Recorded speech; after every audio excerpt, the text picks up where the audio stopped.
Hare Krishna devotees.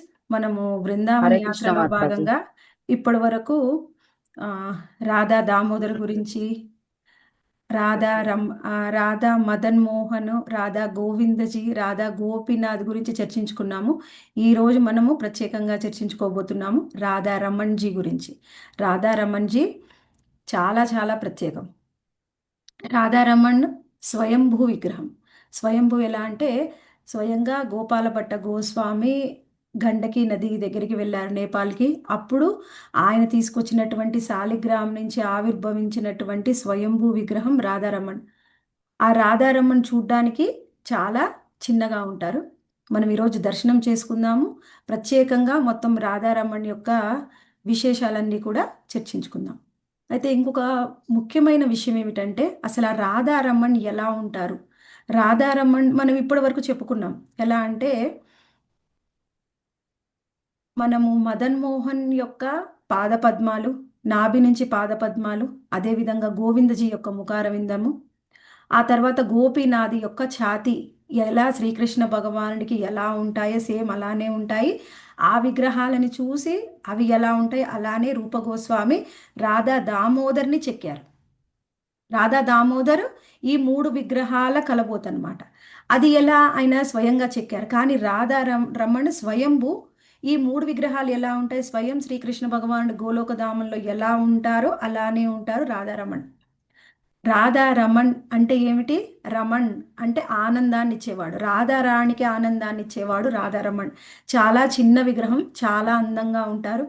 అయితే రాధారమణ్ గురించి చర్చించుకోవాలి అంటే మనం చర్చించుకోవాల్సింది ముఖ్యంగా ఆ రాధారమణ్ణి ఆరాధన చేసినటువంటి గోపాల భట్ట గోస్వామి గురించి చర్చించుకోవాలి.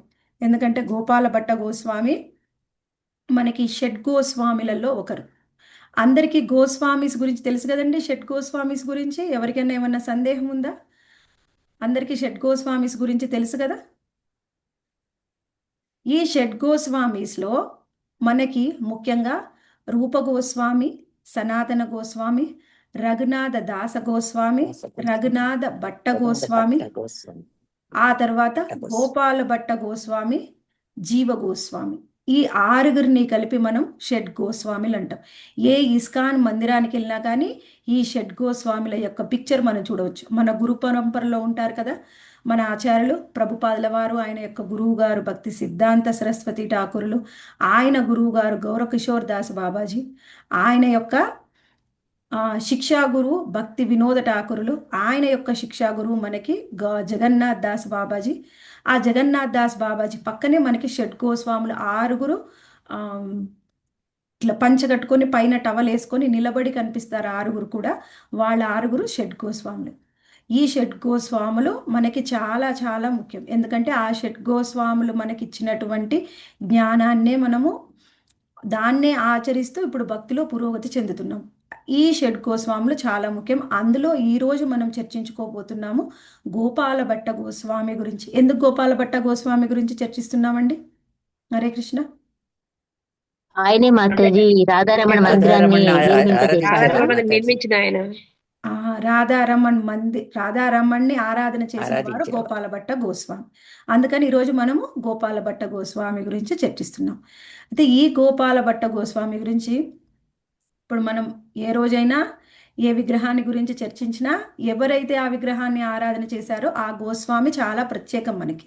ఎందుకంటే ఏ విగ్రహాన్ని చూసినా ఆ విగ్రహాన్ని చూసినప్పుడు మనకు కలిగే భావము, ఇప్పుడు మనం మొన్న చెప్పుకున్నాం సంబంధ అభిధేయ ప్రయోజన తత్వాల్ని మనకి రాధా మదన్ మోహను గోవిందజీ గోపీనాథ్జీ మనకి తెలియజేస్తారు. అంటే ఏమిటి?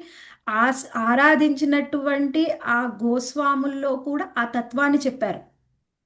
అంటే ఇక్కడ రాధారమణ్ ఎంత అందంగా ఉన్నారు. స్వయంగా శ్రీకృష్ణ భగవానుడే ఆయన భూమి మీదకి వచ్చారు. ఎప్పుడైతే ఆయన కోరుకుంటారు, అదంతా మనం డీటెయిల్గా తర్వాత చూద్దాం. ఆయన ఎప్పుడైతే కోరుకున్నారో రాత్రి పడుకున్నప్పుడు కోరుకొని ఉదయం లేచే లోపల రాధారమణం విగ్రహం వచ్చేసింది. అంటే ఆయన భావం ఎంత లోతుగా ఉంది. మనం అనుకుంటే ఒక చిన్న విషయమే జరగదే, అలాంటిది ఒక రాత్రి పడుకున్నప్పుడు కోరుకొని ఉదయం లేవగానే స్వయంగా రాధారమణ్ యొక్క దర్శనం కలిగింది అంటే ఆ గోపాల్ భట్ట గోస్వామి యొక్క భావం ప్రేమ ఎలా ఉన్నాయి అది మనం అర్థం చేసుకోవాలి.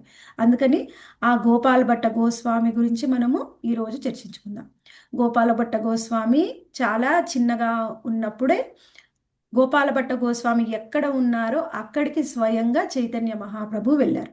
చైతన్య మహాప్రభు చైతన్య మహాప్రభు 24 సంవత్సరాల తర్వాత ఆయన దీక్ష తీసుకున్నారు. ఏంటి? సన్యాస దీక్ష తీసుకున్నారు. సన్యాస దీక్ష తీసుకొని ఆయన ఎక్కడికి వెళ్ళారు? సౌత్ ఇండియన్ యాత్రకి వెళ్ళారు. సౌత్ ఇండియన్ యాత్రలో శ్రీరంగానికి వెళ్ళారనమాట. సౌత్ ఇండియాలో చాలా ప్రదేశాలు తిరిగారు. అందులో ముఖ్యంగా శ్రీరంగానికి వెళ్ళారు. శ్రీరంగానికి వెళ్ళినప్పుడు ఆ శ్రీరంగంలో ఆ రంగనాథుణ్ణి ఆరాధన చేసేవారు. ఆయన పేరు వెంకటభట్ట. ఈ వెంకటభట్టతో పాటుగా ముగ్గురు ఉన్నారు సోదరులు. వెంకటభట్ట, తిరుమల భట్ట మరియు ఇంకొకరు ఉన్నారనమాట. ఆయన పేరు ఏంటంటే పరమానంద పరమానంద సరస్వతి. ఈ పరమానంద భట్ట వీళ్ళు ముగ్గురు కలిపి సోదరులు. వాళ్ళలో ఒకరు వెంకట భట్ట. ఆయన స్వయంగా రంగనాథుడి యొక్క ఆలయంలో ఆయన పూజారి. మా మహాప్రభు చైతన్య మహాప్రభు దర్శనం చేసుకోవడానికి వచ్చారు. రంగనాథుని దర్శనం చేసుకోవడానికి వచ్చినప్పుడు దర్శనం చేసుకొని వచ్చిన తర్వాత బయటకు వచ్చి చైతన్య మహాప్రభు కీర్తన చేస్తూ ఉన్నారనమాట. చైతన్య మహాప్రభు కీర్తన చేస్తూ ఉంటే ఆయనకు అనిపించింది, ఎవరైనా వచ్చి దర్శనం చేసుకుంటారు, వాళ్ళు ఏదో భజన చేసుకుంటారు, కానీ ఈయనేంటి ఇలా కీర్తన చేస్తున్నారు. ఆయన కీర్తన చేస్తుంటే ఎలా ఉంది అంటే అక్కడ ఉన్న వాతావరణం, అక్కడ ఉన్న ఆ మందిరానికి వచ్చిన ప్రతి భక్తుడు కూడా మహాప్రభుతో కలిసి కీర్తన చేస్తున్నారనమాట. అందరూ కూడా తన్మయత్వంలో నృత్యం చేస్తూ కీర్తన చేస్తూ ఉన్నారు. అది ఎలా ఉంది? స్వయంగా కృష్ణుడు కృష్ణనామాన్ని చెప్తూ కీర్తన చేస్తూ ఉంటే అది ఎవరికి ఉంటుందండి తన్మయత్వం రాకుండా? అలా మహాప్రభువుని చూస్తూ ఉంటేనే అందరూ ఈయనెవరో సామాన్యులు కారు అని అందరికీ అర్థమైపోతుంది అనమాట. అలా మహాప్రభు ఎంతో భావంతోని కృష్ణనామాన్ని జపిస్తూ ఉంటే అందరూ నామాన్ని జపిస్తూ ఉన్నారు. అప్పుడు వాళ్ళకి అనిపించింది అనమాట, ఎవరు ఈయన? ఎంత గొప్పవాడు కాకపోతే ఈయన ఖచ్చితంగా సామాన్యుడు మాత్రం కాదు. ఈయన చేయడమే కాకుండా ప్రతి ఒక్కళ్ళతో కూడా నామాన్ని పలికిస్తూ ఉన్నారని వాళ్ళందరూ కూడా మహాప్రభుని చూడగానే చాలా ఆ, ఆరాధన భావం వచ్చేసింది. అందుకని మహాప్రభు కీర్తన అయిపోయిన తర్వాత ఆయన్ని రిక్వెస్ట్ చేశారు, మీరు రాబోయే సమయము ఆ, అంటే ఇంక అప్పటికి అవి చెప్పరనమాట. ఆ సమయంలో ఏంటి, మనకిప్పుడు ఉన్నట్టు హోటల్స్ అలాంటివి ఏం లేవండి. మనం మొన్న బృందావన్కి వెళ్తే ఇక్కడే కరెక్ట్ హోటల్ రూమ్ దొరికాక మనం బృందావన్కి వెళ్ళాం. అప్పట్లో అలా కాదు. ఎవరు ఏ ప్రదేశానికి తీర్థయాత్రకి వెళ్ళినా అక్కడ ఉన్న గృహస్థులే వాళ్ళకి అకామిడేషన్ ఇవ్వాలి. ఎందుకంటే గృహస్థుల బాధ్యత. గృహస్థుల యొక్క బాధ్యత ఏమిటంటే సన్యాసులకి బ్రహ్మచారులకి వాళ్ళే అకామిడేషన్ ఇవ్వాలి, గృహస్థులు వచ్చినా సరే. అప్పుడు గృహస్థుల యొక్క బాధ్యత ఎలా ఉండేది అంటే ఎవరైనా సరే ఎక్కడైనా ఏదైనా ప్రదేశానికి వెళ్తే అప్పుడు బస చేయడానికి అంటూ వేరే వాళ్ళ ఇల్లులే తప్ప వేరే సదన్స్ ఆశ్రమాలు హోటల్స్ అలాంటివి ఏం లేవు. గృహస్థుడు ఎప్పుడు కూడా ఆతిథ్యం ఇవ్వడానికి సిద్ధంగా ఉండాలి. ప్రత్యేకంగా సాధువులు వస్తే మాత్రం తప్పకుండా, సాధువులు సన్యాసులు బ్రహ్మచారులు వస్తే తప్పకుండా ఇవ్వాలి. అలా మహాప్రభువుని ఇన్వైట్ చేశారు. మహాప్రభు ఆ సమయంలో ఇప్పుడు మనం ఉన్నాం, ఎక్కడికైనా వెళ్తే ఎవరైనా పిలిచారనుకోండి, ముందు వాళ్ళ గురించి అంతా తెలుసుకోవాలి. వాళ్ళు భక్తులేనా, వాళ్ళు జపం చేస్తారా, వాళ్ళు ఆనియన్ గార్లిక్ తింటారా, నాన్ వెజ్ తింటారా. అప్పట్లో అలాంటి చెక్ చేయాల్సిన అవసరం ఏం లేదండి. ఎవరైనా భక్తులుగా ఉండేవారు. ఎవరు కూడా ఆనియన్ గార్లిక్ కానీ మాంసాహారం కానీ తీసుకునేవారు కాదు. అందరూ భక్తులుగా ఉండేవారు. ఎవరింటికైనా గృహస్థుడు పిలిస్తే వెళ్ళడమే. అలా పిలిచారు. ఇంకా వాళ్ళు ఇంకా మంచి బ్రాహ్మణులు భక్తులు వైష్ణవులు వాళ్ళందరూ కూడా వాళ్ళ ఇంటికి వెళ్ళారు. వెళ్ళిన తర్వాత ఆతిథ్యాన్ని స్వీకరించడానికి ముందు మహాప్రభు రాగానే ఆయనని ఆహ్వానించి ఆయనకి పాదాభిషేకం చేశారు. పాదాభిషేకం చేసినప్పుడు ఇప్పట్లో లాగా ఒకళ్ళు ఇంటికి వస్తే ఇంకొకళ్ళు వేరే గదిలో ఉంటారు. ఇప్పుడు అలా లేదనమాట. ఇంటిల్లి పాది కూడా వచ్చి వచ్చిన గెస్ట్ని ఇన్వైట్ చేసి లోపలికి ఆయనకు అందరూ పాదాభిషేకం చేసి అందరూ కూడా ఆ ఎవరైతే సాధువులైతే వాళ్ళ నీళ్లు నెత్తిన చల్లుకునేవారు, గొప్పవాళ్ళైతే వాళ్ళ యొక్క పాదతీర్థాన్ని చరణామృతాన్ని తీసుకునేవారు. గోపాలభట్ట గోస్వామి యొక్క అదృష్టం ఏంటి అంటే మహాప్రభు యొక్క స్వయంగా చరణామృతం దొరికింది. గోపాలభట్ట గోస్వామి చరణామృతాన్ని స్వీకరించారు. ఆ తరువాత ఆతిథ్యాన్ని ఇచ్చారనమాట. అయితే ఆతిథ్యం ఇచ్చినప్పుడు కూడా అప్పట్లో ఎలా ఉండేదంటే ఒకళ్ళ ఇంట్లో ఉన్నా కానీ ఆ ఊర్లో ఉన్నటువంటి గృహస్థులందరూ కూడా పిలిచేవారు. ఎందుకంటే మా ఇంటికి రండి, ఈరోజు మా ఇంటికి రండి, ఈ పూట మా ఇంటికి రండి అని ఎవరో గృహస్థులు ఆహ్వానిస్తూ ఉండేవారనమాట. అందరి ఇంటికి వెళ్ళేవాడు. ఒక సాధువు, ఒక సన్యాసులు వాళ్ళు ఏం చేస్తారంటే కేవలము వాళ్ళది ఏంటి ప్రచారం చేయాలి. ప్రచారం ఎవరికి చేయాలి? ఆల్రెడీ సన్యాసులైన వాళ్ళు బ్రహ్మచారులకు ప్రచారం చేస్తారా? గృహస్థులకు ప్రచారం చేయాలి. అందుకని గృహస్థులు పిలిస్తే వాళ్ళ ఇంటికి వెళ్ళేవారు. వాళ్ళ ఇంటికి వెళ్ళి వాళ్ళు ఇచ్చిన ఆతిథ్యం స్వీకరించి వాళ్ళకి కృష్ణ కథ చెప్పి వాళ్ళకు కొంచెం సుకృతి ఇచ్చి వాళ్ళకి వాళ్ళు ఏ విధమైన భక్తి స్థాయిలో ఉన్నారో వాళ్ళకు భక్తినిచ్చేవారు. ఇప్పుడు భక్తి అనేది ఎలా వస్తుంది అంటే భక్తుల ద్వారానే భక్తి వస్తుంది. భక్తుల ద్వారా కాకుండా భక్తి అనేది రాదు. మనం ఒకటే గుర్తుంచుకోవాలి. ఎవరైనా భక్తులు మనకి ఎక్కడైనా కలిస్తే వాళ్ళు ఏదైనా మనకు ఒక మాట అయినా చెప్పనివ్వండి, లేకపోతే ప్రసాదం ఇవ్వనివ్వండి, ఏదైనా ఒక సుకృతి ఇస్తారు. ఆ తర్వాత మనం భక్తి జీవితంలోకి వస్తాం. అదేమిటి స్టార్టింగ్ స్టెప్. ఎప్పుడైతే మన శిక్షణ తీసుకుంటామో అప్పుడు మనకు శిక్షణ తీసుకుంటున్నాం. మనమందరం కూడా శిక్షణ తీసుకుంటూ ఉన్నాం. ఎక్కడి నుంచి? శ్రీల ప్రభుపాదుల వారి పుస్తకాల నుంచి. అంటే శ్రీల ప్రభుపాదుల వారు మనకి ఆయన ఇచ్చే శిక్షణతో పాటు భక్తిని, ప్రేమని కూడా ఇస్తున్నారు ప్రభుపాదుల వారు. అందుకనే ప్రభుపాదుల వారి బుక్స్ చదివిన వాళ్ళు ఎవరు కూడా ఇంకా భక్తులు కాకుండా ఉండలేరు. ఎవరైతే భక్తులు కాకుండా ఎంతవరకు ఉంటారంటే ప్రభుపాల వారి బుక్స్ చదవని వరకు. ఇంకా ప్రభుపాల వారి బుక్స్ చదివిన తర్వాత కూడా భక్తి జీవితంలోకి రావట్లేదు అంటే ఇంకా వాళ్ళకి సుకృతి రాలేదు. ఎంతో కొంతమంది ఉంటారు ఎన్నో అనర్థాలుండి సుకృతి రాని వాళ్ళు తప్ప ఎవరైనా సాధారణంగా ప్రభుపాదుల వారి బుక్స్ చదివిన తర్వాత భక్తి జీవితంలోకి రాకుండా ఉండరు. మనకి ఎంత వీలవుతుందో శక్తి మేరకు ఎదుటి వాళ్ళకి భక్తిని భక్తులే ఇస్తారు. అది వాళ్ళు ఇస్తున్నామని కూడా వాళ్ళకి తెలియదు. కృష్ణుడు గురు మహారాజ్ యొక్క కృప వలన భక్తి భక్తుల ద్వారానే వస్తుంది. ఇప్పుడు ఆయన వాళ్ళందరి ఇంటికి అలా వెళ్తూ ఉన్నారనమాట. అయితే ఆయన రిక్వెస్ట్ చేశారు. ఏంటి 1-2 రోజులు కాదండి, ఇప్పుడు చాతుర్మాస్యము, అందుకని ఈ చాతుర్మాస్యం ఉన్నని సమయంలో మా ఇంట్లో కొంతకాలం ఉండండి అని ఆయన రిక్వెస్ట్ చేశారు. రిక్వెస్ట్ చేసినప్పుడు వాళ్ళ ఇంట్లో ఉండిపోయారు. వాళ్ళ ఇంట్లో ఉండిపోయినప్పుడు ప్రతిరోజు కూడా స్వయంగా చైతన్య మహాప్రభు కృష్ణ కథ చెప్పేవారు, కీర్తన చేసేవారు. అలా గోపాల్ భట్ట గోస్వామికి చిన్నప్పుడే చైతన్య మహాప్రభు యొక్క సాంగత్యం దొరికింది. ఆయనకి తెలుసు మహాప్రభు ఎక్కడికి వెళ్ళినా ఏ లీల చేసినా వెనకాల కారణం ఉంటుంది. గోపాల్ భట్ట గోస్వామి స్వయంగా ఎవరు? ఆయన సామాన్యుడా? సామాన్యుల దగ్గరికి ఎవరు? కృష్ణుడు. ఆయన భక్తుల్ని పంపిస్తారు. ఆయన ఒక సెకండ్ ఆలోచించినా చాలు కృష్ణ ప్రేమనే ఇవ్వగలరు, వాళ్ళ భక్తిని ఇవ్వగలరు. వాళ్ళ ఇంటికి వెళ్ళాల్సిన అవసరం లేదు. కానీ మహాప్రభు స్వయంగా వాళ్ళ ఇంటికి ఎందుకు వెళ్ళారు అంటే గోపాల భట్ట గోస్వామి సామాన్యుడు కాదు. ఆయన ఎవరు అంటే గుణమంజరి. మనం నిన్న చెప్పుకున్నాం కదా, ఎవరు? రాధారాణి యొక్క యంగర్ సిస్టర్, ఆమె యొక్క చెల్లెలు అనంగమంజరి. అనంగమంజరి స్వయంగా గోపాల భట్ట గోస్వామి రూపంలో వచ్చింది. ఎవరు కూడా సామాన్యులు కాదండి. చైతన్య లీలలో మళ్ళీ వ్రజధామంలో ఉన్న వాళ్ళు ఎవరైతే శ్రీకృష్ణ భగవాన్ యొక్క నిత్య పార్షదులు ఉంటారో ఈ మంజరీలు సఖీలు వాళ్ళే, వ్రజధామంలో ఉన్న వాళ్ళే అందరూ చైతన్య మహాప్రభు వచ్చినప్పుడు ఆయన యొక్క అనుయాయులుగా వచ్చారనమాట. కలియుగంలో ఎవ్వరు కూడా సామాన్యులు కాదు, కాకపోతే సామాన్యులుగా కనిపిస్తారు. ఇంకొక ముఖ్యమైన విషయం ఏమిటంటే గోపాల భట్ట గోస్వామి చాలా రిక్వెస్ట్ చేశారనమాట. కృష్ణరాజ కవిరాజ గోస్వామి చైతన్య చరితామృతాన్ని రచించినప్పుడు ఎక్కువగా మనం ఏ పుస్తకం చదివినా గోపాల భట్ట గోస్వామి గురించి ఎక్కువ మనకి ఇన్ఫర్మేషన్ కనిపించదు. ఎందుకంటే ఆయన రిక్వెస్ట్ చేశారు, మీరు ఏ పుస్తకంలో కూడా నా గురించి రాయవద్దు.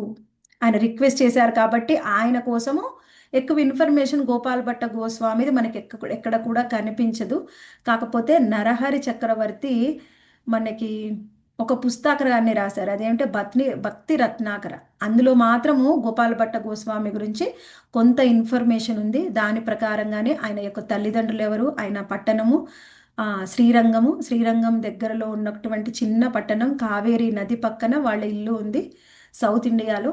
వాళ్ళ తండ్రి గారి పేరు మనకి ఆ విషయం తెలుసుకున్నాము. తర్వాత ఆయన 1500 సంవత్సరానికి కొంచెం అటు ఇటుగా ఆయన ఆ, ఈ భూమి మీద అవతరించారు.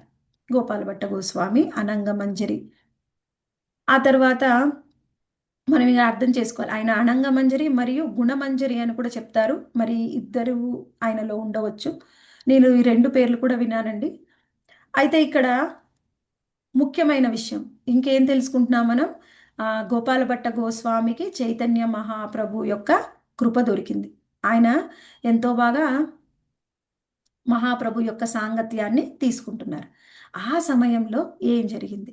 అప్పుడు ఎప్పుడు కూడా మహాప్రభు ఎక్కడికి వెళ్ళినా కానీ ఆయనతో పాటు గోవిందదాస ఉండేవారనమాట. ఈ గోవిందదాస్ ఎవరంటే చైతన్య మహాప్రభు, మనం ఇంతకు ముందు కూడా చాలాసార్లు చర్చించాం, మీకు గుర్తు ఉండకపోవచ్చు, మళ్ళీ ఒకసారి చెప్తాను. ఈ గోవిందదాస ఎవరంటే, గోవిందదాస ఆ మహాప్రభు ఉండే గ్రామం దగ్గరలో ఉండేవాడు. ఆయన యొక్క భార్య పరమ గయ్యాలన్నమాట. ఎక్కువగా గోవిందదాసుని విసిగించేది. అలా ఒకసారి గొడవ పెట్టుకొని భార్యతోని బయటకు వచ్చేసాడు. ఇంకా ఆమె ఆ విసిగించి వెళ్ళిపోమని చెప్పింది. అప్పుడు వచ్చేసాడు. ఆ తర్వాత చైతన్య మహాప్రభువుని కలిశారు. కలిసిన తర్వాత మహాప్రభువుని ఇంకెప్పుడు కూడా విడిచిపెట్టలేదు. అలా ఎప్పుడు కూడా మహాప్రభుతో కలిసే ఉంటారు గోవిందదాస. ఆయన సౌత్ ఇండియన్ యాత్రకి వెళ్ళినప్పుడు కూడా ఆయనతో కలిసి వస్తారనమాట. ఇప్పుడు గోవిందదాస మహాప్రభువు చేసినటువంటి ఆ గ్రామంలో చేసినటువంటి అన్ని లీలల్ని కూడా చూశారు. మహాప్రభు సన్యాసం తీసుకోక ముందు నుంచి కూడా ఆయన తెలుసు. అప్పుడు ఆయన చెప్తూ ఉన్నారనమాట, గోపాలభట్ట గోస్వామికి గోవిందదాస్ చెప్తున్నారు, ఇప్పుడున్న ఇలా ఉన్నారు కానీ అప్పట్లో ఎంత అందంగా ఉండేవారో, ఎన్ని లీలలు చేసేవారో. మహాప్రభు జుట్టు చాలా పొడవుగా ఉండేది, చాలా అందమైన జుట్టు. మహాప్రభు ఎంతో అందంగా ఉండేవారు అని, ఆయన ఎంత అందంగా ఉండేవారు, ఎలా కీర్తన చేసేవారు, ఎలా లీలలు చేశారు, మొత్తము నవద్వీప్లో అన్ని లీలల్ని వివరిస్తూ ఉంటే అవన్నీ విన్నాడు గోపాలభట్ట గోస్వామి. అవన్నీ విన్న తర్వాత ఆయనకు అనిపించింది, అయ్యో నేనెంత ఆ దురదృష్టవంతుణ్ణి, నేను ఏ లీలలు కూడా వినలేదే, నేను ఏ లీలలు కూడా దర్శనం చేసుకోలేదు. నువ్వు నాకు గోవిందదాస నువ్వెందుకు నాకు ఇంతకు ముందే వచ్చి చెప్పలేదు అని చిన్న పిల్లవాడైనా మనసులో ఎంతో తాపత్రయం కలిగిందనమాట. ఎలా అయినా మహాప్రభు యొక్క ఆ రూపాన్ని దర్శనం చేసుకోవాలి, మహాప్రభు లీలల్ని దర్శనం చేసుకోవాలి అని ఎంతో తాపత్రయపడుతూ ఉన్నాడు. అలానే భావిస్తూ ఆ మహాప్రభువుని గుర్తు చేసుకుంటూ ఆయన కళ్ళు మూసుకొని నిద్రపోయారు. నిద్రపోతే రాత్రిపూట కలలో స్వయంగా మహాప్రభు దర్శనం కలిగింది. స్వయంగా మహాప్రభు యొక్క దర్శనం కలిగింది. మహాప్రభు ఎలా సన్యాసం ఆయన 24 సంవత్సరాల్లో తీసుకుంటారు కదా, అంతకుముందు సన్యాసం తీసుకోకముందు ఎలా ఉన్నారు, ఎంత అందంగా ఉన్నారు, ఎలా లీలలు చేశారు, ఎలా కీర్తన చేశారు, వాళ్ళతో పాటు ఎవరెవరు కీర్తన బృందంలో ఉన్నారు, అవన్నీ కూడా దర్శనం చేసుకుంటూ ఉన్నారు. దర్శనం చేసుకుంటూ ఉంటే గోపాలభట్ట గోస్వామిని మహాప్రభు పిలుస్తారు. ఆయన పక్కనే అద్వైతాచార్య ఉంటారు. వాళ్ళిద్దరూ పిలిచి ఆయనని పట్టుకొని, చిన్నపిల్లవాడు కదా, ఆయన ఎత్తుకొని ఆయనకి ఏదో చెప్పబోతూ ఉన్నారు. ఆ తర్వాత ఆయన కళ్ళలోంచి బయటకు వచ్చేస్తాడు. ఆ తర్వాత ఆయనకి ఇంకా బాధ కలుగుతుంది, అయ్యో నాకేదో చెప్పాలని చూశారు, వీళ్ళు ప్రయత్నం చేశారు కానీ నాకు వినిపించలేదు అని తాపత్రయపడి వెంటనే ఆ పక్కనే గదిలో మహాప్రభు పడుకున్నారు కదా, చైతన్య మహాప్రభు, ఆయన దగ్గరికి వెళ్ళిపోతారు. వెళ్ళిపోతే ఎప్పుడైతే గోపాలభట్ట గోస్వామి వెళ్ళారో ఆ గదిలో మహాప్రభు స్వయంగా శ్యామసుందర రూపంలో వేణువు వాయిస్తూ ఉన్నారు. అది చూసి ఆయనకి ఇంకా ఆనందం కలిగింది. స్వయంగా ఆ కృష్ణుడి యొక్క దర్శనం అవగానే, అదేంటి మహాప్రభు ఉండాలి ఇక్కడ, నేను కృష్ణుని చూస్తున్నాను అని త్రిభంగి రూపంలో శ్యామసుందరగా ఆయన వేణువు వాయిస్తూ ఉంటే ఇంకా ఆయన చూసి ఆ తన్మయత్వంలో కళ్ళు తిరిగి కింద పడిపోతారు. పడిపోతే అప్పుడు ఆయనని లేపుతారనమాట. మహాప్రభు లేపి ఆయన్ని చూస్తారు. చూసిన తర్వాత ఆయన చాలా సంతోషించి, ఆయన నేనేమేం దర్శనం చేసుకున్నాను కలలో, ఇప్పుడు స్వయంగా నాకు కృష్ణ దర్శనం అయిందని అన్నీ చెప్తూ ఉంటారు. అప్పుడు ఆయనకు అర్థం అవుతుంది స్వయంగా శ్రీకృష్ణ భగవానుడే చైతన్య మహాప్రభు అని తెలిసి ఇంకా గోపాలభట్ట గోస్వామి చాలా ఆనందిస్తారనమాట. ఎంత ఆనందం అంటే ఇంకా ఆయనకి మాటల్లో చెప్పలేం. అలా అప్పుడు ఎలా ఉంది అంటే, ఎవరైనా ఇంటికి వస్తే పిల్లలు వాళ్ళకి సహాయం చేయడము, చిన్న చిన్న వాళ్ళకి సేవలు చేయడము, అలా సేవలు చేస్తూ ఉండేవారు. ఇప్పుడు మనకు ఎలా ఉంది పరిస్థితి అంటే పిల్లలదైనా పెద్దలదైనా గెస్ట్ మీ ఫ్రెండ్స్ వచ్చిరా అయితే నువ్వు చూసుకో, నా ఫ్రెండ్స్ నా వాళ్ళు ఎవరైనా వస్తే నేను చూసుకుంటాను, లేదండి మిగిలిన సమయంలో ఏం చేస్తామంటే ఫోన్ చూసుకుంటాం. గెస్ట్లు నీ గెస్ట్లు అయితే నువ్వు చూసుకో, నా గెస్ట్లు అయితే నేను చూసుకుంటాను, ఎవరికి సంబంధం లేదో వాళ్ళు ఏం చూసుకుంటా ఫోన్ చూసుకుంటా. అలానే పిల్లలంతే పెద్దలే అంతే. ఇప్పుడు అలా అప్పుడు అలా కాదు. ఎవరైనా ఇంటికి ఒక్కళ్ళు వస్తే అందరూ కలిసి వాళ్ళని సేవించేవారనమాట. అలా గోపాలభట్ట గోస్వామి ఎలా మహాప్రభు ఆ, తినగానే మా మహాప్రభు స్వీకరించగానే భోగా స్వీకరించగానే ఆ ప్రసాదం ఉంటుంది కదా, ఎంత కొంచెం ఉన్నా కానీ పక్కనే ఉంటాడు కదా గోపాలభట్ట గోస్వామికి ఆయనే స్వయంగా పెట్టేవారు. ఏది మిగిలిపోయినా కానీ ఆయనది మహాప్రసాదం తీసుకునేవారు. అలా ఆయనకి ఆ కృప దొరికిందనమాట. ఎవరికైతే ప్రసాదం తీసుకున్నా కానీ మన భావం ఎలా ఉంటుంది అనేది ఇంపార్టెంట్. నేను ఇందాకే ఒక మంచి కథ విన్నాను. ఏమిటంటే అమ్మాయి ఆ వచ్చిందని చెప్పమను. హరే కృష్ణ, అయితే మ్యూట్లో అమ్మాయి ఉండండి. వచ్చారని చెప్పమను. స్వయంగా రామానుజాచార్య ఒకసారి ఆయన ఆ, శిష్యులతో కలిసి ఆయన ఒక నదీ తీరానికి వెళ్ళారు. నదీ తీరానికి వెళ్ళినప్పుడు ఆయన స్వీకరించారు స్వామివారి ప్రసాదం స్వీకరించి ఆ పండు యొక్క తొక్క ఉంటుంది కదా, ఆ తొక్కని పక్కనే ఉన్న నదిలో వేశారనమాట. పక్కనే ఉన్న ఒక చిన్న కాలువలాగా వెళ్తుంటే ఆ నదిలో వేశారు. వేస్తే ఏం జరిగింది, ఆ నదిలో వెళ్ళే ఆ చేప పిల్ల ఉందిగా, కాలువలో వెళ్ళే చేప పిల్ల ఆ తొక్కని పట్టుకొని కొరికిందనమాట. వెంటనే ఆ చేప పిల్లకి చతుర్భుజ విష్ణు రూపం వచ్చి భగవద్ధామానికి వెళ్ళిపోయింది. అది చూశారు వాళ్ళ శిష్యులందరూ. చూసి అదేంటి గురువుగారు, ఒక్కసారి మీరు వేసిన ఆ తొక్క తిని ఆ చేప చతుర్భుజ నారాయణ రూపంలో వెళ్ళిపోయింది, మరి మేము రోజు తీసుకుంటున్నాం కదండి, మరి మాకేమి రాలేదు అలా అడుగుతున్నారనమాట. అడుగుతుంటే అప్పుడు రామానుజాచార్య చెప్పారు ఏంటంటే, ఎవరికైతే ఏదైనా సులభంగా దొరుకుతుందో సులభంగా దొరికిన దాని మీద మనకి విలువ ఉండదు. ఎవరికైతే సులభంగా దొరకదో అప్పుడు వాళ్ళకి విలువ తెలుస్తుంది. మీకు ప్రతిరోజు దొరుకుతుంది కాబట్టి మీకు దానికి అంత విలువ ఇవ్వట్లేదు. కానీ ఆ చేప ఎప్పుడు స్వీకరించిందో, చేపకి ఏముంటుందండి, మనలాగా అపరాధాలు ఏం చెయ్యదు. పాపం కర్మానుసారం మనం ఎప్పుడైనా కానీ ఒకటి అర్థం చేసుకోవాలి, ఏదైనా పాపం చేస్తే కూడా మనము కృష్ణ భక్తిలోకి వస్తే కృష్ణనామం చాలా సులభంగా తొలగిస్తుంది. కానీ అపరాధాలు చేస్తే మాత్రం అవి పోవు. ఎవరైతే అపరాధాలు చెయ్యరో వాళ్ళకి కృష్ణ నామాన్ని ఒకసారి చెప్పినా, కృష్ణుడి యొక్క నామాన్ని ఒకసారి చెప్తే వాళ్ళు భక్తిభావంతోని ఆ, వాళ్ళ కన్నీళ్ళు వస్తాయంట. ఆమ్, మనకి ఒక కంట్రీ ఉందండి, బాలి అని ఒక కంట్రీ. ఆ కంట్రీలో మన ఇస్కాన్ నుంచి ఒక మహారాజు వెళ్ళారంట.